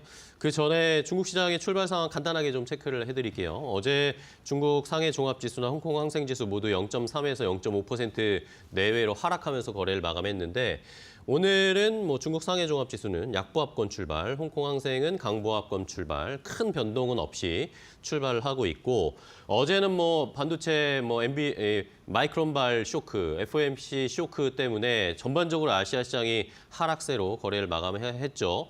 오늘은 근데 또 일본 니케이는 반등하면서 우리와는 분위기가 다르네요. 니케이 지수는 0.4% 정도 상승세. 반면에 우리 시장은 낙폭이 조금 더 깊어졌습니다. 코스피는 2,406포인트, 1.2% 하락하고 있고 코스닥도 1.38%까지 낙폭이 커지고 있고 하락하는 종목들이 늘어나고 있습니다. 자, 시장이 너무 어렵습니다. 연말에는 뭔가 산타랠리라든지 뭐 신년 1월 효과 이런 것들을 기대해야 되는데 그거보다 이 지수라도 방어할 수 있을까라는 그런 생각을 할 수밖에 없는 시장의 분위기인데요. 어쨌든 반도체가 올라야 됩니다. 반도체의 시장 내년엔 어떻게 될지 지금 현 상황은 그럼 어떤지 진단을 해보고 전략을 세워보도록 하겠습니다. 자, 오늘은 유니스토리 자산운용의 김장일 본부장과 함께 이야기 나누겠습니다. 본부장님 안녕하세요. 네, 안녕하십니까? 네, 반갑습니다. 반갑습니다. 처음 뵙는데 잘 부탁드립니다. 네, 저도 잘 부탁드립니다. 반도체에 또 워낙 진심이시고 인사이트가 있으시니까 연말쯤 돼서 저희가 한번 점검을 해봐야 되겠습니다. 이게 어쨌든 뭐 삼성전자 자사주 매입을 하면서 뭔가 방어하는 모습도 보여주고 반도체 이제 조금 올라오는가 싶었는데 뭐 대내외적인 정치적인 불확실성도 터지고 있고 이러다 보니까 결론적으로는 삼성전자 같은 경우에는 자사주 매입한 게 거의 다 흘러내려와 버렸어요. 그런 것도 시장에서 많이 예상을 했었지만 자, 뭐 큰 질문부터 드리면 내년에 반도체 우리 시장 어떨 것 같습니까? 아직 잘 모르겠습니다. 모르시겠어요? 컨센서스가 일반적으로 이맘때 되면은 네. 지금 막판에 안 좋으면은 어떤 그 다음에 예상할 때는 이제 안 좋은 상태에서 내년으로 가잖아요. 그쵸. 그럼 보통 대부분이 어떻게 하죠? 상저하고를 얘기하죠. 그렇죠. 그것이 거의 90% 확률로 전략이 시장을 예상할 때도 그렇고 대표주를 예상할 때 보통 그래요. 그렇죠. 근데 이번에는 그럴지 안 그럴지 잘 모르겠어요. 아. 약간 스플릿되는 의견이 나옵니다. 여전히 한 70%는 상저하고입니다. 그런데 저는 상저에서도 만약에 1분기가 바닥이니 네. 2분기냐 바닥이냐에 따라 갖고 지금부터 적극적으로 매수하느냐 좀 기다리느냐 다를 수 있거든요. 좀 고기 상저하고 맞다 가정합시다. 아직까지는 그게 기종이니까 상저하고인데 1분기가 바닥이냐 2분기가 바닥 1분기 바닥이면은 지금 사면 됩니다. 오늘 같은 날. 그렇죠. 근데 1분기 바닥이 아니고 2분기랑 비슷하거나 잘 모르겠다. 더 늦춰진다. 그러면 좀 기다려야 되는 거죠. 그쵸. 저는 후자입니다. 더 늦춰질 거다. 네. 그리고 아까 상저하고가 그 주종이라 했지만은 제가 지금 90대 10 이런 게 아니고 지금은 상저하고가 아니고 상저 하중, 상저 하저 이렇게 의견도 한 20-30% 올라오고 그냥 있거든요. 안 좋을 수도 있다. 물론 모건 스탠리 같은 그 친구들은 상중 하저 그다음 내년도 폭락, 내후년 폭락 이 개념이거든요. 네. 솔직히 모건 스탠리에서 내년 하반기부터 내후년에 더 나빠진다는 그런 비저빌리티는 아직 그것도 증거가 없어요. 그쵸. 하지만 상저 다음에 하고라는 거에 대해서 그거는 약간의 아직은 희망인 것 같습니다. 따라서 보수적입니다. 이거 얘기의 가장 큰 핵심은요. 우리가 잘 아는 HBM이 좋다는 건 다 아는 사실이고요. 그쵸. HBM 우리가 좋다는 100보다 130 이렇게 좋지 않은 한 100은 100대로 남는 거건데 나머지 HBM이 삼성 하이닉스에 차지하는 영업 매출의 비중이 D램만 따졌을 때 30% 정도밖에 안 돼요. 하이닉스가 HBM이 이제 한 40% 정도 가까이 되고 삼성전자는 여전히 20 몇 프로예요. 그럼 나머지 70% 60% 뭡니까? 메모리나 레거시, 그쵸. 옛날 제품, 일반 PC, 일반 휴대폰, 일반 서버. 스마트폰, 일반 네. PC 휴대폰이 안 팔리기 시작한 게 벌써 4개월이거든요.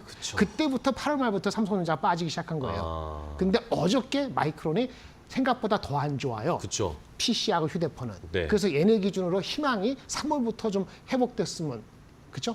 3월부터 회복됐으면 기대합니다. 그건 희망이지. 네. 그래서 결국 이 겨울이 지나갈 때는 보수적일 수밖에 없다는 거고요. 그래서 삼성전자 하이닉스도 그 틀에서 벗어날 수 없다 보니까 약간의 희망이 다시 현실에 대한 네. 책임, 리얼리티 책으로 해서 무너졌고 마이크론이 하루에 16% 빠졌기 때문에 네.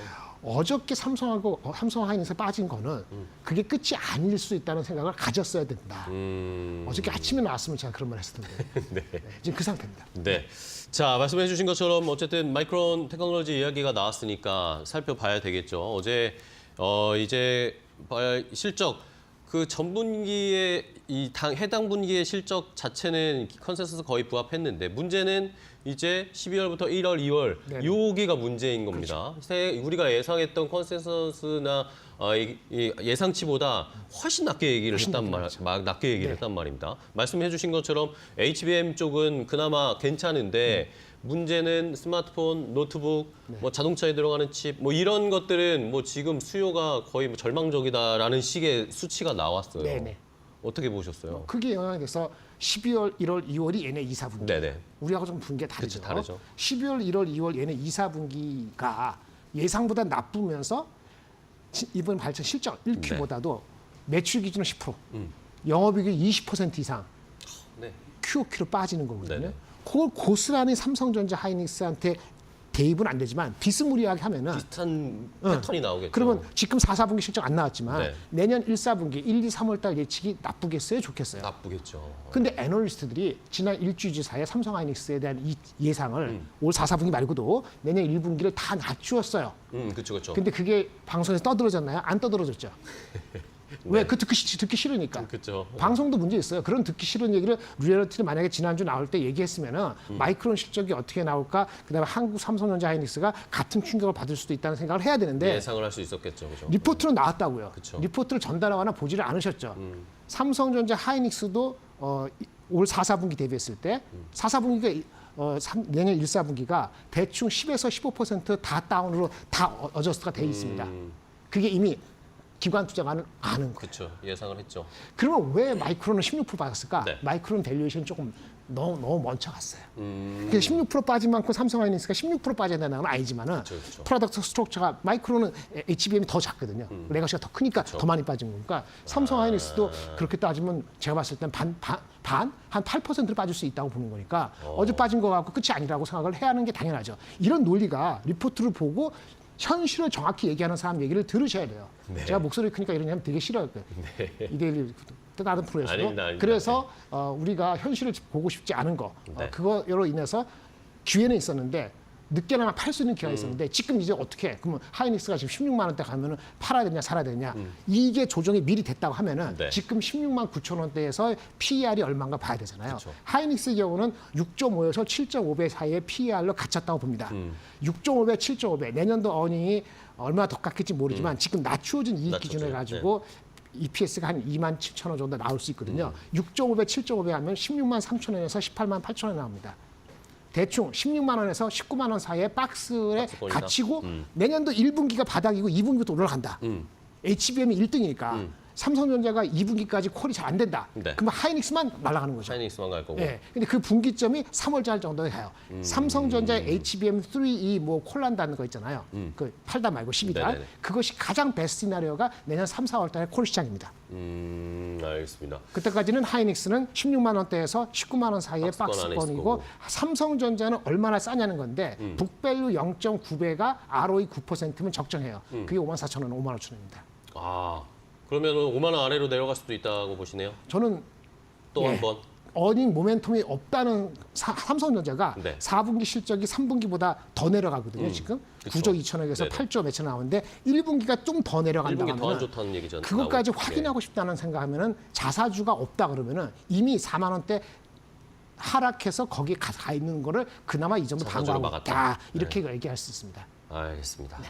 일단은 뭐 내년에 실적 발표, 삼성전자, SK하이닉스 실적을 봐야 되겠지만 그때까지는 어쨌든 지지부진한 상황이 펼쳐질 수밖에 없는 것이고요. 자, 그렇다면은 저희가 그 마이크론 테크놀로지의 실적 발표 어닝콜에서 나왔던 이야기들을 생각해 보면 네.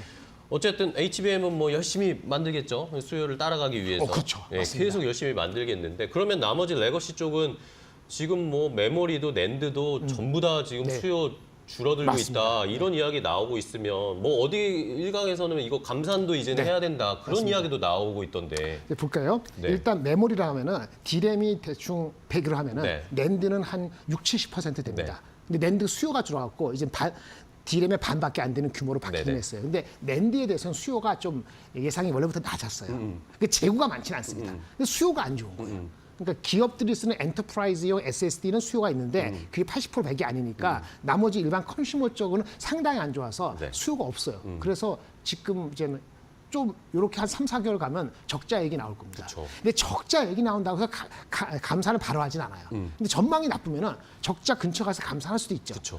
삼성 하이닉스보다는 다른 업체들이 마이크론 포함해서 조금 더 취약한 업체들이 감사를 작은 먼저 할 업체들이. 수 있는데 아직 감사는 확인된 건 아니고 감사를 할 수 있다는 얘기가 나오는 정도로 수요가 안 좋다. HBM 일반 D램 낸드 하면은 낸드가 가장 안 좋은 가장 안 거고 좋고. 마진도 낸드는 뭐 10몇 프로밖에 안 되고 일반 D램이 한 30% 정도 되고 HBM이 50% 넘는 거예요. 가장 나쁜 것부터 지금 영향을 받고 있는 거죠. 그렇죠.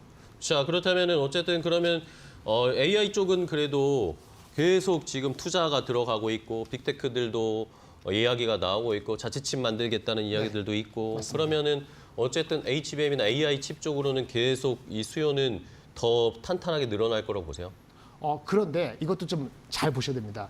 HBM 수요가 내년도까지 좋다는 건 거의 픽스입니다. 이미 솔드 아웃 되거나 네. 해서. 그리고 그 다음 버전, 내년 말고 내후년을 내후년에. 대비하는 그 제품은 다른 거예요. HBM3이라 하는데 내후년에 HBM4가 되고 지금 블랙웰의 다음 버전, 울트라 버전 이런 거 생각하거든요. 삼성은 거기까지 가지도 못하고 있지만 삼성도 거기서 승부를 보려고 하고 있어요. 그러면 HBM4 울트라 버전, 블랙웰 이런 것들은 내후년이긴 하지만은 그거에 대한 수요가 좋고 그렇게 가야 되면은 삼성 하이닉스한테 빨리 만들어줘 할 거 아닙니까? 그쵸. 하이닉스가 HBM4에 대해서 그거는 단수가 지금 HBM3 12단이 아니고 16단으로 점프되면서 여러 가지 도전적인 요인이 있는데 일간에 나온 것처럼 HBM3의 12단과 마찬가지로 16단에서 HBM4에서도 수율이 어렵냐 가능하냐 이거에 따라 갖고 네네. 하이닉스가 거기에 대한 투자를 어떻게 할 것이냐 투자에 대한 포지셔닝이 나올 때 이 HBM에 대한 장기 트렌드에서 컨빅션을 가질 수 있어요. 내년 게 아니고 내후년도. 내후년 거. 네. 근데 지금 내년도에 대한 투자 계획은 하이닉스가 생각보다 캐파 증가되는 게 아주 크진 않습니다. 그래요? 왜 안 크냐 하면은 저희가 봤을 때는 내후년에 대한 거는 좀 조심스럽게 전망하거나 네네, 그렇죠. 아니면 HBM4로 갈 때 자기네들 기술적인 챌린지를 감안해서 좀 덜 적극적으로 일단 잡은 거 아닌가 싶거든요. 4에 더 집중한다는 그러니까 개념으로. 4에 대한 기술적인 난제, 그러니까. 그다음에 수요에 대한 변동성 여부에 따라서 지금 캐펙스 커미트먼트를 아주 세게는 안 하고 있어요. 이것이 자칫 내후년에 대한 전망까지를 아주 낙관적으로 보는 건 아니지 않느냐 이렇게 볼 수 있는 거거든요. 그쵸. 그래서 이거는 그 전망에 대한 게 있고 삼성전자가 얼마나 쫓아오느냐는 것도 봐야 되는 거예요. 삼성은 HBM3에 12단이니까. 그건 아까 뭐라 그랬죠? 빠른 게 시나리오가 3월, 4월이잖아요. 네네. 좀 가야 돼요. 그래서 전망은 지금까지 마이크론이 얘기하고 하이닉스가 1등인데 마이크론도 있고 했을 때 내년도 3, 4, 5월 달까지의 수요는 노 프로블럼. 지속적인 장기적인 거 그거하고 주가 올라가는 게 아닐까. 그거는 또 지켜봐야 되고 이렇게 말씀드릴 수 있습니다. 알겠습니다. 자, 그렇다면은 내년에 이제 1월이 되면 삼성전자가 어닝을 이제 발표를 하게 될 겁니다. 이제 뭐 오늘도 SK 하이닉스 쪽에서 이야기가 나왔는데 뭐 보조금 이야기가 나왔지만 네. 뭐 주가에는 뭐 전혀 뭐 반응을 안 주고 있어요. 네, 그거 관계 없는 겁니다. 네. 그냥 10초에 하면 됩니다. 6억 4억 5천만 불인데 그거 어드밴스 패키지 하는 네. 거잖아요. 그 임팩트는 27년인가 그런 거고요. 그게 안 나와도 그것 때문에 추가적으로 빠질 것도 없고 그거 했다고 해가지고 뭐 플러스 될 거 없습니다. 그러니까 그쵸. 무시하시면 됩니다. 삼성전자 똑같나요, 그러면? 삼성은 좀 규모가 다르죠. 그러니까 구조 정도 되잖아요. 삼성전자는. 삼성은 구조이고 HBM이 아니고 그거는 파운드리예요. 파운드리 쪽이니까. 그게 되느냐 안 되냐는 것은 삼성전자 파운드리에 대한 커미트먼트를 그것 때문에 접근이 않겠습니다만은 그게 차질이 있다 그러면은 그걸 어떻게 봐야 되는가? 그러니까 그건 그때 가서 지금까지는 아직 확정이 안 됐기 때문에 네. 조금 기다려 볼까? 그런데 더 큰 문제가 어차피 파운드리를 커밋하지 않기로 당분간 그쵸. 원래 그렇게 얘기했기 때문에 그 미국 걔네들이 결정 안 지서 한 거 우리도 뭐 잘 되지도 않은 것 같은데 그냥 가만히 지켜보지 뭐 이런 형국가 아닌가 싶습니다. 네. 자, 파운드리 쪽도 뭐 이야기가 나오고 있는데 뭐 참 쉽지 않네요. 삼성전자도 이제 근데 또 어제 뭐 글로벌 전략회의 일단은데 뭐 이거 관련된 기사나 뭐 코멘트들도 거의 없는 것 같아요. 네, 예. 이것도 지금 아까 하이닉스 4억 5천만 원 받은 것처럼 이게 중요합니다. 사업을 하시는 분들 입장에서 하는 건데 연례적인 거예요. 그쵸, 1년에 2번 네. 합니다. 6월, 12월에. 이번에 좀 크리티컬한 시저 상황이니까 뭐 안 오던 분이 다 왔다 그러는데 어저께 했다고 그러죠. 네. 그저께죠. DS 분야, 반도체 분야. 근데 무슨 얘기 안 나온 거 보면 별다른 게 나올 게 뭐 있겠습니까? 예, 그렇게 그러니까요. 넘어가시면 되겠습니다. 아직까지도 뭐 삼성전자 안에서도 뭔가 변화의 모습은 보이지가 않고 있는 상황이고. 근데 또 이런 상황에서 또 환율도 엄청나게 튀어오르고 있습니다. 네. 환율도 지금 1,450원대까지 왔는데 뭐 당연히 우리가 기본적으로 생각하는 공식은 수출주에게는 뭐 그나마 좀 이득이 될 거다라고 하지만 이게 반도체 쪽은 또 다르잖아요. 민감하잖아요. 예, 네. 환율에. 반도체도 환율이나 이런 건 궁극적으로는 매출 영업이익단에서 부채가 많지 않으면 네. 파지티브하죠. 그 분명히 나중에 뭐 환산인데 단가가 떨어지잖아요. 지금. 그러니까요. 단가가 이만큼 올라가려는 게 이렇게 수그러 들어서 가격이 지금 떨어지는 형국으로 바뀌고 있기 때문에 그 이펙트에 대해서 주가가 먼저 반응하지 않습니다. 네. 긍정적인 거 맞아요. 그러니까 가격이 빠지는 효과가 한 15% 있으면은 그거를 뭐 한 3% 5% 메워줄 수 있는 건 분명한데 근데 문제는 그게 한국의 대표주인데 그 주식을 살 수 있는 외국인의 수요의 촉매의 반대 역할을 하기 때문에 결국 우리 주가를 보는 거니까 그거의 플러스 효과가 반영되지는 않고 있는 거죠. 그러니까요. 또 해외 투자하고 이런 것들도 사업 계획 다시 잡아야 될 거 아닙니까? 그렇죠. 네. 네네. 내년에 대한 전략이든지 미국에 투자하는 네. 자금이 기하급수적으로 늘어날 텐데 네네. 이런 것들도 결국에는 방향성을 잡는 게 더 복잡한 변수가 돼버렸어요. 네, 환율 올라가면 그 돈 비용 많이 드니까 그러니까요. 아까 보조금이 안 오면 하이닉스야 뭐 내후년이지만 삼성전자 구조는 규모가 달라질 수 있죠. 네. 근데 그 추진하냐 마느냐 또 고민이 빠질 수 있고 그러니까요. 이런 거이기 때문에 삼성전자는 그 녹아 있다고 보여지긴 합니다. 잘 안 되고 있으니까 이렇게 보시면 네. 되겠습니다. 자, 그러면은 이제 뭐 어쨌든 AI, 뭐 HBM 쪽은 내년에 그런 움직임들을 봐야 되겠고 문제는 이제 HBM도 따라가야 되는데 뒤에서는 또 중국이 압박을 엄청나게 하고 있습니다. 맞습니다. 네, 네. 어젠가 그젠가요? 저희 DDR5 이야기도 이제 DDR4도 이제 거의 다 뭐 따라잡혔다 이런 이야기가 나왔는데 그렇죠. DDR5라고 하면서 뭐 자기네들 상품명에다가 DDR5 우리가 이제 자체적으로 개발했다라는 식으로 중국에서 이런 게 나왔어요. 유통 무슨 사이트에 뭐 올라갔다고 그러더라고요. 그러면 지금 DDR5도 거의 턱밑까지 따라왔다고 봐야 되는 겁니까? 일단 그 보도 자체가 팩트 자체는? 얼마나 이제 팩트인지가 네. 보도만 가지고는 알 수는 없죠. 그쵸. 근데 우리가 나중에 확인될 수 있는 게 실제 그것이 커스터머한테 어디에 쓰이느냐, 어디다, 어떤 어디에 애플리케이션, 서버겠죠. 공급되느냐. 네. 어느 업체, 중국 서버도 있고 당연히 미국은 안 나가겠습니다만 어떤 서버에 어느 정도의 성능을 만족시키는 스펙으로 규격으로 적용되는지 더 드러나야 되는데 그런 뉴스는 분명히 안 좋은 거죠. 그쵸. 근데 이런 것도 있어요. 진짜 걔네들이 성능적으로 많이 한 80%뭐 이렇게 따라와서 네. 뭐 중국의 서버 바이트댄스도 있고 뭐 BYD래 그 저기 뭐 알리바바도 있고 많잖아요. 걔네 쪽으로 사용한다 그러면 그쪽 용도의 삼성하이닉스 쓰는 것에 영향을 받는 거죠. 그쵸. 그리고 미국으로 만약에 또 수출까지 한다면 더욱 그런 거 아니에요. 지금 CXMT를 미국이 제재를 하지 않고 있거든요. 네. 그 반도체 제재를. 근데 기술력이 딸리기 때문에 그런 건데 네네. DDR5가 잘려서 미국으로 오고 막 이렇게 된다 그러면은 그냥 CXMT를 제재를 혹시 하게 되면 그러니까 규제를 하게 동력으로 하게 되면 오히려 나중에 한국한테는 좀 반사이익이 그 반사이익보다도 좀 피해를 더 늦춰주는 그 효과가 있을 수 있죠. 근데 지금까지는 그 제재를 안 했기 때문에 계속 이렇게 우리가 레거시에서 힘들다 했는데 지금 DDR5까지 나오니까 이거 어떻게라고 볼 수 있는데 DDR5가 진짜 의미가 있다면 거꾸로 역풍으로 CXMT가 걔네 입장에서도 제재에 대한 걸 현실화시킬 수도 있거든요. 현실화 돼야 있거든요. 그러면 또 우리한테는 또 플러스가 될 수도 있어요. 그래서 지금 당장의 레거시에서의 마이너스 가격 경쟁의 네거티브. 그다음에 만약에 이게 역풍으로 걔네들이 제재받았을 경우에 나중에 한국이 시간을 벌 수 있는 플러스 효과가 좀 바뀔 수는 있죠. 근데 지금은 이제 네거티브가 먼저 반영이 돼서 이렇다 이렇게 말씀드리겠습니다. 그렇군요. 자, 그러면 결국에는 중국 쪽에 이 무섭게 쫓아오는 뭐 어떤 산업이든 마찬가지지만 네. 중국은 지금 뭐 저가 공세 뭐 보조금 지원하면서 막 쫓아오는 산업들이 너무 많은데 반도체까지 우리가 위협을 받고 있단 말입니다. 네네. 그러면은 저희가 어떻게 해야 되는지 삼성전자, SK 반도체 업체들이 네. 이 따라오는 중국 시장을 어떻게 저희가 뭐 막을 수는 없죠. 네. 이게 우리가 뭐 한다고 할 수 있는 게 아니지만 네. 어떤 시그널이나 어떤 비전 방향을 가지고 반도체 업체들이 방향을 가야 된다고 보십니까? 뭐 원론적인 얘기죠. 그 DRAM, HBM 얘기할 때 HBM도 계속 고도화되지 않습니까? HBM의 핵심인 원래 HBM도 DRAM이 쌓여서 하는 거니까 네네. DRAM의 그 공정 기술을 더 빨리 미세화해야죠. 삼성하고 하이닉스가 지금 원 DRAM의 미세 공정이 10나노 때부터 미세라는 게 어려워서 1A, 1B, 1C 이러고 있습니다. 19나노, 16나노, 13나노 이렇게 가는 건데요. 내는 A, B, C도 다른 거 하는데 이걸 더 빨리 해야 돼요. 그렇죠. 쟤네들하고 지금 간격이 한 2.5세대, 3세대 차인데 그냥 5년 차거든요. 그 빨리 좁혀지면 안 되잖아요. 아직은 괜찮아요. 네네. 다만 중국 시장이 전 세계 시장의 반도체 메모리 시장의 30%고 원래는 컨슈머만 사용하는데 서버라는 이런 때문에는 포텐셜 중국이 커지는 거에 대비했을 때 우리가 계속 마켓을 잃으면은 네. 마치 우리 자동차라든지 그 저기 휴대폰 같은 게 중국 시장이 한때 잘 나가다가 한 네. 전체 세계 템 중에서 중국을 빼고 얘기하니까 힘들어지잖아요. 그쵸. 근데 그거에 시발점일 수 있거든요. 그 방법은 어쩔 수 없어요. 미세 공정을 더 빨리 하고 뭐 하는 겁니다. 뭐 방법이 없죠. 뭐 어떻게 하겠어요.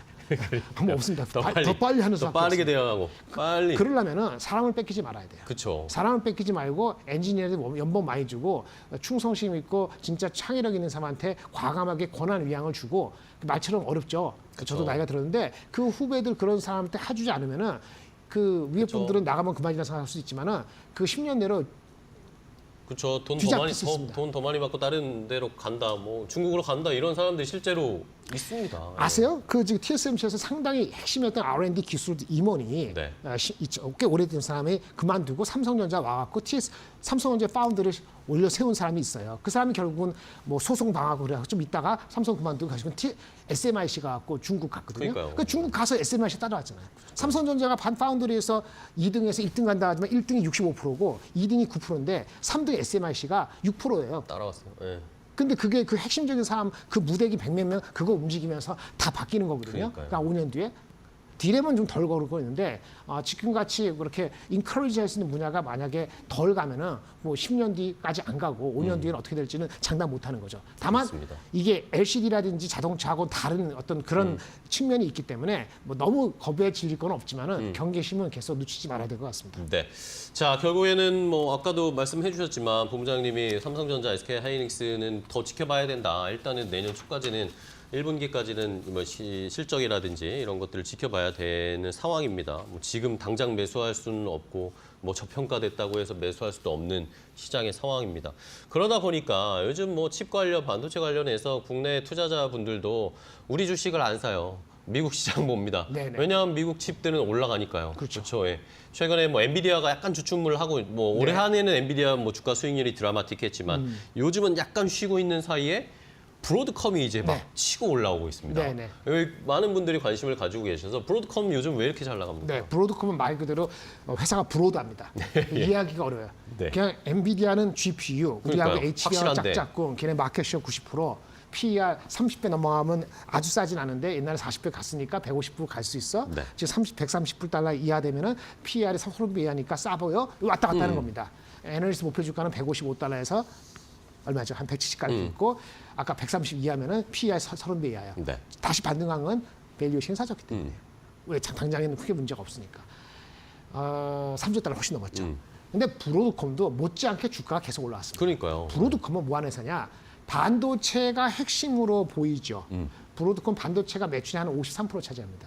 절반 근데 정도.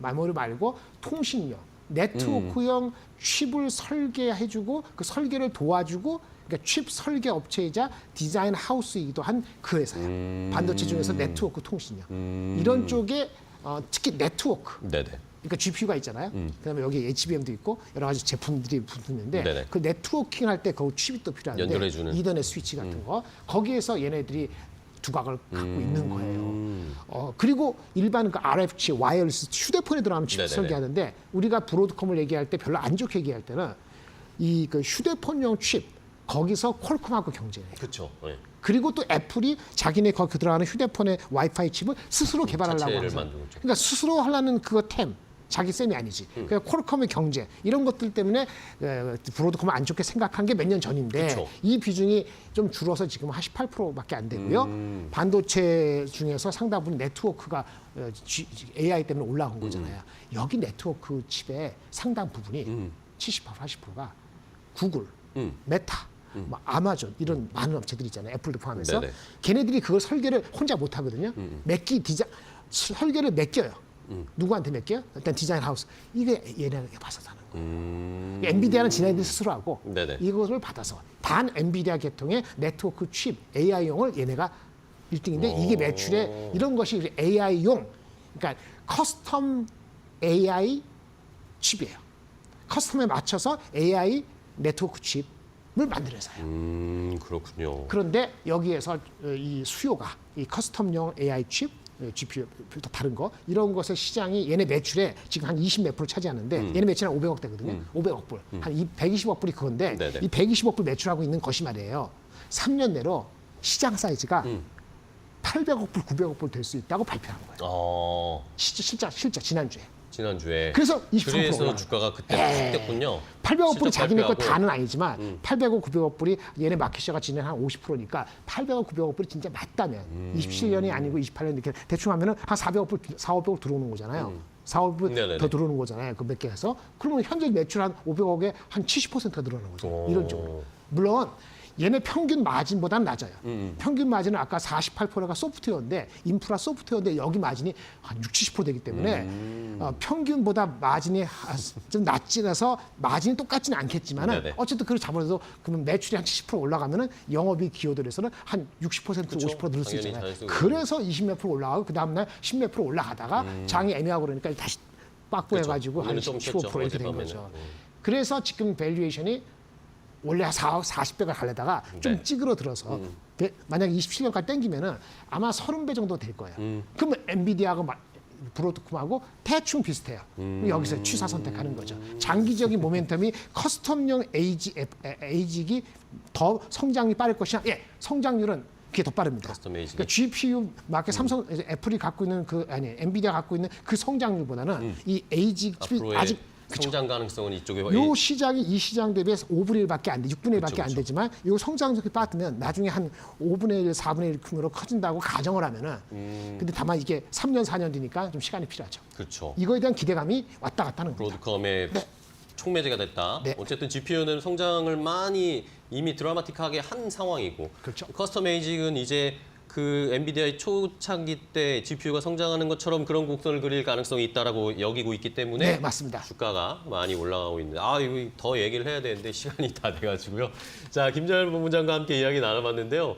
다음번에 한 번 더 아예 해외 칩 관련된 전략도 한번 네. 이야기 나눠보면 좋을 것 같습니다, 본부장님. 네. 다음에도 한번 그러시죠. 나와주세요. 네. 고생 많으셨습니다. 네, 고맙습니다. 감사합니다.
안녕하세요. 메디토코 신일섭입니다. 오늘의 주제는 재차 전저점 테스트 가는 공포의 대한민국 증시, 일본 키오시아 홀딩스 화려한 상장, 대한민국 증시 특징주 HD 현대마린솔루션입니다. 자, 일본하고 중국은 우리나라랑 다르게 점심시간 휴장이 있거든요. 지금 일본은 증시 휴장이고 일본은 보통 증시가 휴장한 그 시간에 BOJ, 그 미국의 연준에 해당되는 그 연방준비은행에 해당되는 일본 중앙은행에서 금리 발표를 하거든요. 그래서 여기서 막 그 걱정되는 게 사람들이 여기서 이제 일본까지 금리 인상해버리면 이제 난리 난다. 그렇죠? 그러니까 미국은 이게 반대인데 금리 인하냐 금리 인상이냐가 어느 시점이냐가 틀린 건데 지금 일본은 제로 금리에서 이제 한 번 올렸다가 한 번 더 올리는 거잖아요. 그럼 이제 싸게 빌렸던 엔캐리 자금을 회수를 해버릴까 봐 지금 안 그래도 지금 미국은 오히려 경기가 너무 뜨거워서 금리 인하 타이밍을 조절한다고 해서 금리 인하를 이제 몇 번 안 한다고 하니까 또 거기에 실망한 거고 일본은 반대로 지금 금리 인상을 해버리면은 이 지금 오히려 그 나라 경제가 좋아진다는 자신감의 표현이긴 하지만 단기적으로 일단 제로 금리에서 올라오기 때문에 그동안 제로 금리로 빌렸었던 자금을 확 갚아버린다는 그 두려움 때문에 금리 인상을 두려워하고 있는데 다행히 금리 인상을 안 하긴 했는데 점심시간에 그렇게 닥칠 수 있다는 거. 일본 증시는 점심시간에 휴장을 하고 있기 때문에 충격이 덜하겠죠. 우리나라는 점심시간 휴장이 없기 때문에 일본에서 만약에 점심시간에 11시 반에서 12시 반 사이에 걔네는 휴장이거든요. 그 사이에 금리 인상이라도 만약에 BOJ에서 나오는 경우에 우리나라는 점심시간에 타격을 입어버린다. 점심시간에 장이 열리고 있으니까. 그거 주의해야 됩니다. 자, 다우부터 볼게요. 다우는 어제 플러스를 기록했는데 플러스를 기록했지만 상당히 좋지 않아요. 넘어가 버렸네요. 자, 나스닥은 지금 21선을 깼습니다. 자, 0.10 마이너스인데 자, 회복 못했죠. 장대 음봉 때려맞고 바로 회복 못했어요. 어제 초반에 갭 상승했다가 다 가라앉았어요. 그렇죠? 이거는 지금 그 매파적 금리 인하의 이 충격을 하루 만에 만회를 못했기 때문에 이렇게 되면 관성의 법칙에 따라서 오늘도 내일 다음 주 초도 이어질 가능성이 커요. 지금 완전히 꺾였거든요. 추세가 일단 단기적으로 일봉상에서는 이렇게 꺾여버렸습니다. 이게 바로 추세 전환이에요. 여러분들. 이게 강하게 상승했다가 하락으로 추세 전환하려면 이 정도로 급격하게 급전직하로 꺾여야 되는 거죠. 올라갈 때도 마찬가지죠. 여기도 추세 전환이 일어나려면 이런 하락갭이 떨어진 것을 상승갭, 투갭으로 이렇게 날려버리는 급격한 변화가 일어나야 되지 전환인 거예요. 어설프게 우리나라처럼 기술적 반등 해봐야 다시 두들겨 맞습니다. 이런 식으로 정반대로 나와야 된다는 거죠. 이건 물론 일봉이니까 너무 짧으니까 변화가 많죠. 갭 하락했다, 갭 상승했다, 갭 하락했다, 또 갭 메웠다. 이렇지만 이게 주봉, 월봉, 중기 이상으로 갔을 때는 의미가 더 커요. 그리고 주봉, 월봉에서는 반드시 추세 전환을 하려면 이렇게 완전히 꺾이는 흐름이 보여야 됩니다. 안 그러면 추세 전환이 안 됩니다. 자, S&P 500을 가겠습니다. 0.09. 약보합으로 끝났지만 이것도 마찬가지죠. 장대 음봉을 전혀 만회하지 못하고 종가가 더 밀려버렸습니다. 그렇죠. 어제 종가보다 또 밑단계에 있어요. 지금 이렇게 돼버리면은 그렇죠. 일단 일봉상에서는 다 스탑이 됐습니다. 11월 달부터 이어졌던 상승이 전부 스탑이에요. 미국 시장 일단. 필라델피아 반도체 지수 보겠습니다. 1.56 가장 많이 빠졌죠. 가장 약했기 때문에. 그죠? 가장 약하고 이동평균선이 머리 위에 가장 많으니까 쏟아지는 것도 가장 강하게 쏟아지는 것이죠. 자, 다우가 뭐 강보합으로 뭐 끝에 0.04로 빨간색을 딱 버튼을 키긴 했지만 사실상 그 갭 상승했던 힘을 못 지키고 다 밀렸습니다. 자, 뒤로 가겠습니다. 자, 이렇게 미국 시장에 조정에 들어가 버리면은 그렇죠? 우리나라는 올라갈 때도 못 따라갔었는데 조정받으면 어떻게 가겠어요? 올라갈 때도 못 따라갔던 애들이 증시가 폭락하는데, 세계 증시가 폭락하는데 따라갈 리 있겠어요? 반대로 상승할 리가 있겠어요? 만무하죠. 자, 독일 증시도 갭 하락이 떴습니다. 이렇게 되면 일봉상에서 또 갭, 이 아일랜드 갭 많이 나오죠? 일봉상에서 아일랜드 갭은 많이 나와요. 여기 상승 갭, 하락 갭 해서 이게 아일랜드 섬처럼 떴다고 해서 이게 아일랜드 갭이거든요. 이렇게 되면 독일 닥스도 일단 12월 달 초부터 이어왔던 상승세가 일단 하락 전환이 되었죠. 얘도 지금 21선 이탈 지금 직전이고요. 오늘 만약에 확인 사살해서 밑으로 가버리게 된다면 이제 얘도 지금 61선까지 테스트를 가야 될 수도 있습니다. 자, 뒤로 가겠습니다. 자, 잘 나가는 애들이 다 꺾여버리면은 힘들죠. 자, 브라질은 원래 안 좋았기 때문에 밑바닥이 깨지고 아주 약한 양봉이기 때문에 또 음봉이 나올 확률이 높죠. 자, 이래서 1등하는 애가 앞에서 만약에 자빠져 버리잖아요. 뒤에 따라가던 애들은 그 먼 뒤에서 미리 멈춰야 돼요. 그러니까 이게 후발 증시이자 디커플링 되는 증시의 아주 괴로운 부분이죠. 우리나라는 맨날 그러는 것이고 그래서 여러분들은 그게 없는 거예요. 텀이 시간이 부족한 거예요. 따라가려도 빨리 행동해야 되고 나올 때도 빨리 나와야 돼요. 우리는 시간이 너무 없어요. 뒤로 가겠습니다. 이게 선도하지 못하다 보니까 이런 괴로움이 있는 건데 자, 인도도 지금 하락갭 나와서 다시 밑으로 갔네요. 자, 신흥국도 어쩔 수 없죠. 선진국 증시가 일단 미국이 주저앉아버리면 신흥국이라고 뭐 저기 뾰족할 수가 없어요. 결국에는 다 무너지고 있습니다. 뒤로 가겠습니다. 물론 이건 다 일봉이지만 주봉, 월봉이 뭐 다 무너지는 경우는 이제 서브프라임이나 코로나가 와야죠. 근데 지금 일단 일봉상으로는 다 좋지 않은 흐름이고 이 지금 상해 증시는 일단 뭐 21선을 깨지 않았지만 일단 수렴하고 있는 모습이죠. 거의 뭐 변동 없습니다. 제가 뒤로 가겠습니다. 심천입니다. 심천도 양봉은 뜨긴 했지만 역시 그냥 수렴형이죠. 자, 이제 중국이 조금 중국은 일단 좀 다른 부분이 있는데, 그렇죠? 중국은 지금 어떤 부분이죠? 이제 제로 금리로 막 돈 확 풀고 막 통화 정책, 재정 정책 쏟아붓고 있는 미국이 코로나 이후에 돈 쏟아부을 때 제로 금리 가면서 양적 완화까지 때리고 미국 재무부에서 세금 감면해주고 이럴 때처럼 그걸 지금 시작하고 있어요. 왜냐면 얘는 코로나 봉쇄를 세계에서 가장 나중에 풀었거든요. 다른 애들이 코로나 백신 맞고 다 일상으로 복귀했을 때 얘네는 아직도 막 무슨 중국 사람들 코로나 걸렸다고 환자 막 무슨 집게로 진짜 그 집게로 인간을 들어버리더라고. 진짜 인간을 들어가지고 버리더라고요. 진짜 이런 것을 하고 있었던 중국이 이제서야, 그래서 밑에서 올라가다 보니까 충격이 좀 덜하긴 해요. 지금 이제 막 돈을 쏟아붓고 있기 때문에. 뒤로 가겠습니다. 자, 대만 각권입니다. 대만 각권도 수렴형 가운데로 다시 돌아와 버렸죠. 굉장히 혼란스럽죠. 지금 계속 출렁출렁 이고 있습니다. 지금 9월 달부터 계속 박스권 상단과 박스권 하단이 제한돼 가지고 옴짝달싹하지 못하는 모습입니다. 자, 뒤로 가겠습니다. 방향성이 없다고 하는 거죠. 저런 걸 보고. 자, 이거 지금 니케이도 마찬가지입니다. 대만 각권, 아까 게 니케이고 이게 대만이에요. 니케이 225로 봤었고 대만 각권입니다. 둘 다 마찬가지죠. 방향성이 없습니다. 이게 지금 9월 달, 10월 달부터 니케이랑 대만은 방향성이 없다. 자, 뒤로 가겠습니다. 자, 우리나라 증시가 문제죠. 자, 우리나라 증시도 또 아까 독일 닥스에서 보시다시피 똑같은 거죠. 하락갭이죠. 하락갭이 나와서 상승갭, 하락갭에서 아일랜드 갭이 나와버렸어요. 이걸 아일랜드 갭이라고 하는데 이러면 또 추세 전환. 이러면 또 다시 여기 12월 9일 저점 테스트를 갈 우려가 있는 거죠. 왜냐하면 지금 미국, 유럽, 지금 아시아 전부 조정에 들어가 버렸잖아요. 그럼 이제 그건 기가 막히게 따라가야죠. 아니, 다 갈 때도 못 가던 증시가 다 떨어질 때 혼자 갑자기 급등할 리가, 이 확률은 있을까요? 없을 것 같아요. 세상에 100%가 없다고 하지만 이건 100%일 것 같습니다. 그래서 결국에 다른 나라 증시가 다 조정해 가면은 저점 테스트를 또 가야 돼요. 이게 지금 2,300이 위태로 와요. 이러면. 뒤로 가겠습니다. 정말 답답한 노릇이죠. 자, 코스닥도 마찬가지입니다. 여기 또 하락갭 나왔죠. 자, 코스닥은 더 허약해요. 지금.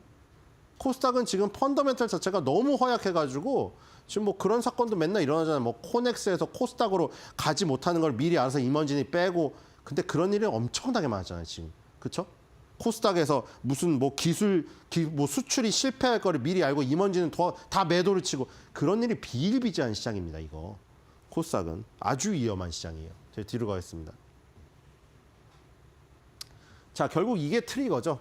자, 원달러 환율 1,450원 돌파해서 2022년도 10월 달 고점을 돌파시켜버렸습니다. 자, 이걸 돌파했기 때문에 과연 여기서 갑자기 느닷없이 음봉이 뜨겠느냐. 이 원달러 환율을 움직인 주요 동인이 외국인의 매도인데, 외국인의 순매도가 그치지 않으면 이 돌파한 기세로 관성의 법칙 아시잖아요. 시속 100km로 달리다가 브레이크를 아무리 꽉 잡아봐야 스키드마크 남기면서 쭉 몇 킬로 더 끌려가죠. 그럴 가능성이 훨씬 큰 거죠. 그러면 반대로 코스피 코스닥은 밑으로 그럴 확률이 큰 거죠. 밑으로 관성의 법칙이 중력까지 작용하기 때문에 끌려 내려가면서 관성의 법칙으로 지지 끌려 내려가는 모습이 나올 확률이 큽니다. 자, 원달러 환율이 고점 돌파해버린 이게 확정이 돼버렸어요. 그렇죠? 그동안은 원달러 환율이 고점 돌파를 하고 있는 그 순간이라 불안했다 하면은 이제는 완전히 돌파를 시켜버려가지고 위가 뚫려버렸어요. 뒤로 가겠습니다. 이렇게 되면 코스피 코스닥 2,300, 코스피 2,300 저점 테스트 가야 되는 거죠. WTI입니다. WTI는 제자리 걸음이고요. 뒤로 가겠습니다. 유가가 그나마 도와주고 있네요. 자, 오늘 속도가 너무 빨라요. 지금 이거 4,000원 넘었을걸요? 11시 37분인데 지금 아까 건데 3,200억이거든요. 지금 이거 큰일 났어요. 지금 한 달 통틀어서 최고 순매도가 7,480억이거든요. 지금 돌파 확률이 상당히 큽니다. 지금. 그렇죠? 시간이 아직 3, 4시간 남았기 때문에 그렇게 되면은 개인 투자자는 또 그걸 다 살 것이고, 이렇게 되면 개인 투자자는 지금 2조가량을 지금 며칠 사이에 산 거거든요. 정말 위험하죠, 이거. 지금 수급 상황이. 자, 코스닥도 마찬가지고. 자, 기관마저도, 자, 단타 매수라도 하는 기관마저도 단타 매도를 치고 있다. 자, 지금 수급 완전히 최악입니다. 자, 뒤로 가겠습니다. 자, 이거 보시면 여기죠. 7,480억 11월 29일 날 판 거. 지금 여기 도전할 확률이 그쵸 높죠. 상당히 위험하네요. 뒤로 가겠습니다. 저게 한번 방향성을 잡으면 계속 그쪽으로 가버리거든요. 아주 위험하다. 자, 어제 반등은 했지만 반등이 너무 약했습니다. 반등이 너무 약했고요. 그리고 지금 뭐 JP모간 그리고 비자카드 이런 금융주가 그나마 선방했네요. 자, 뒤로 가겠습니다. 자, 일본은 도요타 증시가 도요타 니케이 증시에서 니케이 225가 약간 다우존스 30 같은 거예요. 토픽스에는 전체 종목이 다 상장되어 있고 니케이 225는 225개 종목만 다우존스 30 종목처럼 뽑은 거예요. 여기서 도요타가 2.46으로 드디어 좀 움직이는 부분이 보였습니다. 자, 뒤로 가겠습니다. 자, 저렇게 1등주가 저기 해주면 좋죠. 자, 미국 증시 특징주를 보겠습니다. 자, 이번에 구글이 양자 컴퓨터, 양자칩 들고 나오면서 양자칩 관련주로 급부상했었던 리게티 컴퓨팅 있죠. 지금 12.75달러 찍었다가 6.58로 반토막이 났거든요. 위에서. 지금 윗꼬리가 쫙 달렸죠. 자, 거래량이 엄청나게 터지면서. 자, 리게티 컴퓨팅 같은 이런 저기 엔비디아가 갈 때 그 씬에서 슈퍼마이크로 컴퓨터라는 회사가 급등했었잖아요. 어떤 그것처럼 파트너 관계예요, 지금. 엔비디아 슈마컴, 그다음에 지금 구글 리게티 컴퓨팅. 근데 이런 슈마컴이나 리게티 컴퓨팅 같은 경우는 시가총액이 작기 때문에 이런 변동성에 더욱더 취약하거든요. 지금 여실히 보여주고 있죠.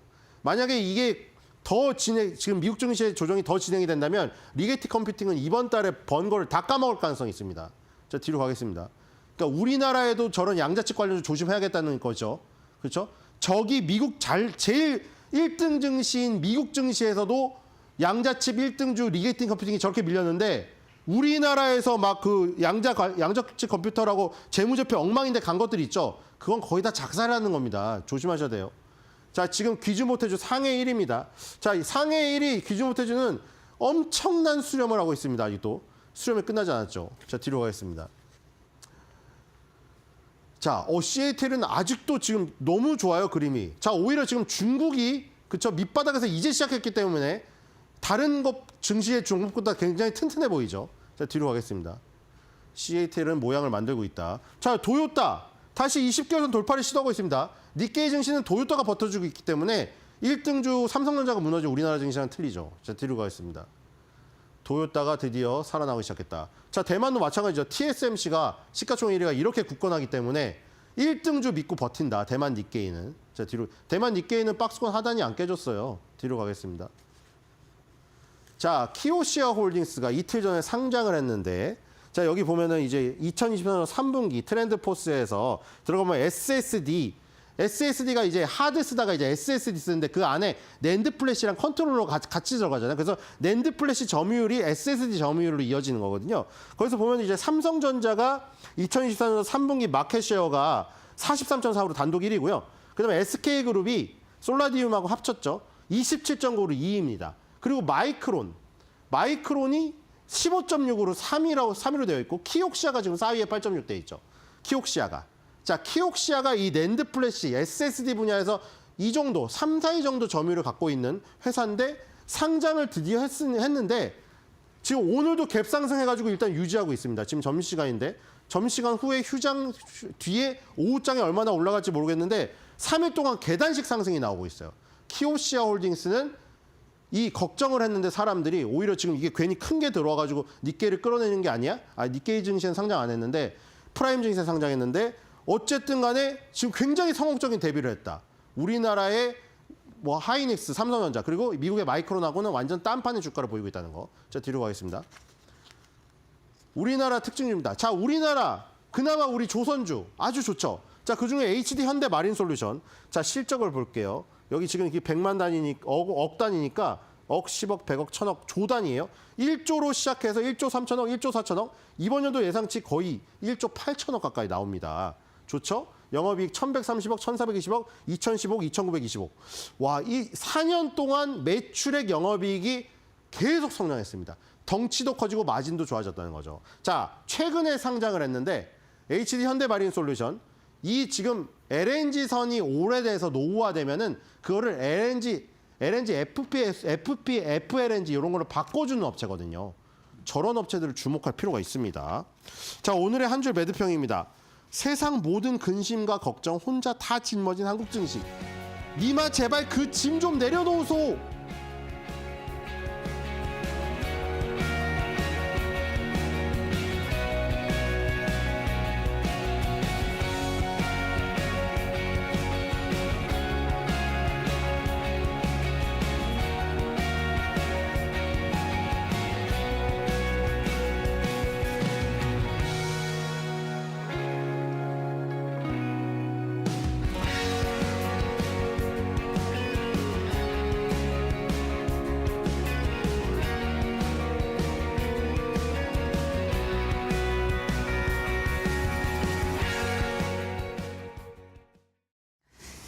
네, 오늘 자동차 업계 얘기를 좀 해드리려고 하는데요. 최근 일본 자동차 합병 얘기도 있고 현대차 이슈도 상당합니다. 그런데 저는 이런저런 얘기를 좀 듣다가 이런 생각을 했습니다. 세계 1위, 그러니까 글로벌 자동차 세계 1위가 도요타거든요. 그 시총이 얼마가 될까? 그리고 현대차 그룹과 차이는 얼마나 날까? 그래서 봤더니 이 도요타 그룹 같은 경우에 이제 판매량 기준으로 말씀드리는 건데 세계 1위 이 시가총액이 330조 원 정도 되고 있는 상황입니다. 사실 작년 같은 경우에 도요타가요 512조 원까지 시가총액이 갔거든요. 근데 멘탈 털릴 일들이 좀 많았기 때문에 시총이 좀 쪼그라들었는데도 330조이다 이렇게 보시면 될 것 같고요. 현대차 그룹 같은 경우에는 현대차가 한 44조 되고 그리고 기아가 40조가 됩니다. 합치면 84조가 되죠. 물론 도요타가 작년 기준으로 차를 1,030만 대 팔았고요. 현대차 그룹은 660만 대, 1.5배가 차이 납니다. 그런데 시총을 봤을 때는 330조와 84조이기 때문에 4배가 차이가 난다. 이걸 좀 보셔야 됩니다. 도요타의 PBR이라고 합니다. 주가 순자산 비율. 이게 도요타는 1.03배, 그러니까 적정 가치를 평가받고 있네 이런 느낌이 드실 텐데 사실 현대차 그룹 같은 경우에는요 PBR이 0.5배, 그러니까 순자산 가치로 봤을 때는 절반밖에 평가를 받지 못한다 이렇게 드러나고 있는 상황이었습니다. 외에 좀 돌아가 보면 현대차의 인도법인 그 가치 평가가 있었잖아요.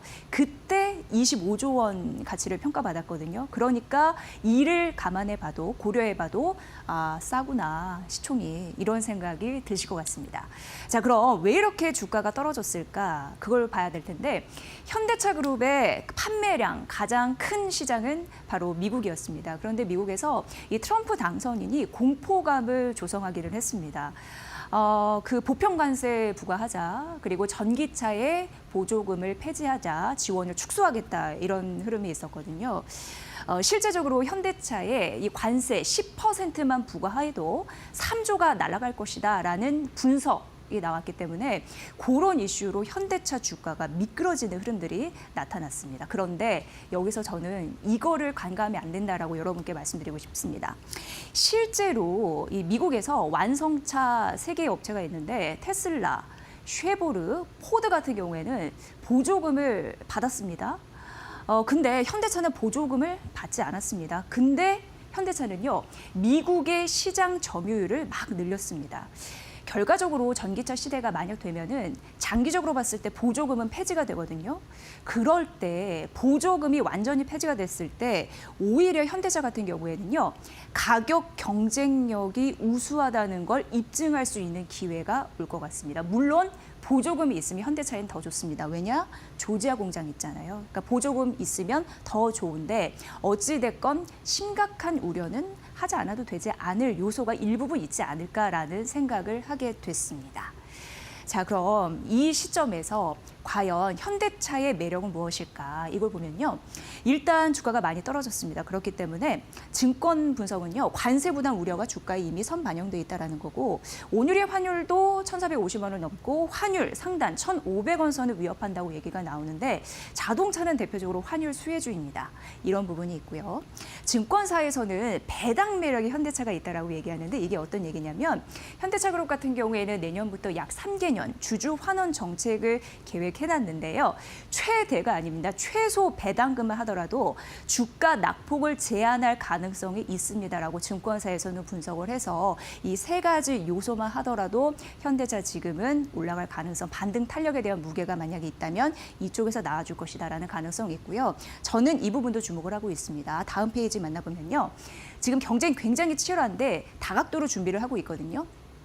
지난 9월 GM과 전략적 제휴했고 그리고 10월 도요타와 수소차 협력 강화했고 그리고 구글 로보택시 웨이모와 자율주행 동맹을 체결했습니다. 그리고 삼성과 로봇 개발 투자하기로 했고요. 그리고 미래 먹거리라고 우리가 예상할 수 있는 드론 분야 이런 부분도 개척을 하고 있는 상황입니다. 전방위적으로 준비를 하고 있고 연말 최대 생산으로 정면 돌파하겠다라는 의지까지 더해지고 있는 상황입니다. 현대차가 이렇게 노력을 하고 있는 상황이고요. 그리고 최근 연기금이 10거래 연속 들어왔고 어제까지 오늘도 확인해 보니까 연기금이 11거래 연속 들어오면서 주가 하방을 좀 받쳐주고 있고 반등 탄력이 또 이쪽 수급에서도 나오지 않을까라는 생각을 하게 됐습니다. 자, 현대차 사실 준비가 어느 정도 되어 있다고 생각합니다. 작년에 15억 원 영업이익 벌었고요. 가성비 있는 차 만들어낼 수 있고요. 일단 미국에 공장이 있습니다. 이렇게 떨어졌을 때 주가 한번 올라타보는 거 어떨까요? 이런 생각이 들었습니다. 앵커 브리핑 시간이었습니다. 자, 시장 일단은 오늘 외국인 매도가 좀 많이 출현되고 있어요. 네. 시간이 갈수록 외국인 매도가 점점 커지고 있는데 오후까지 어느 정도의 외국인 매도 좀 지수를 어느 정도까지 끌어내릴지 잘 대응하셔야 할 것 같습니다. 저희 데일리 TV와 끝까지 함께 해주시기 바랍니다. 네, 오전까지 전략 잘 해보시면 될 것 같고요. 저희는 또 주말에 충전 잘해서 다음 주 또 올바른 전략, 현명한 투자 전략으로 다가오겠습니다. 시청해주신 여러분 고맙습니다. 고맙습니다.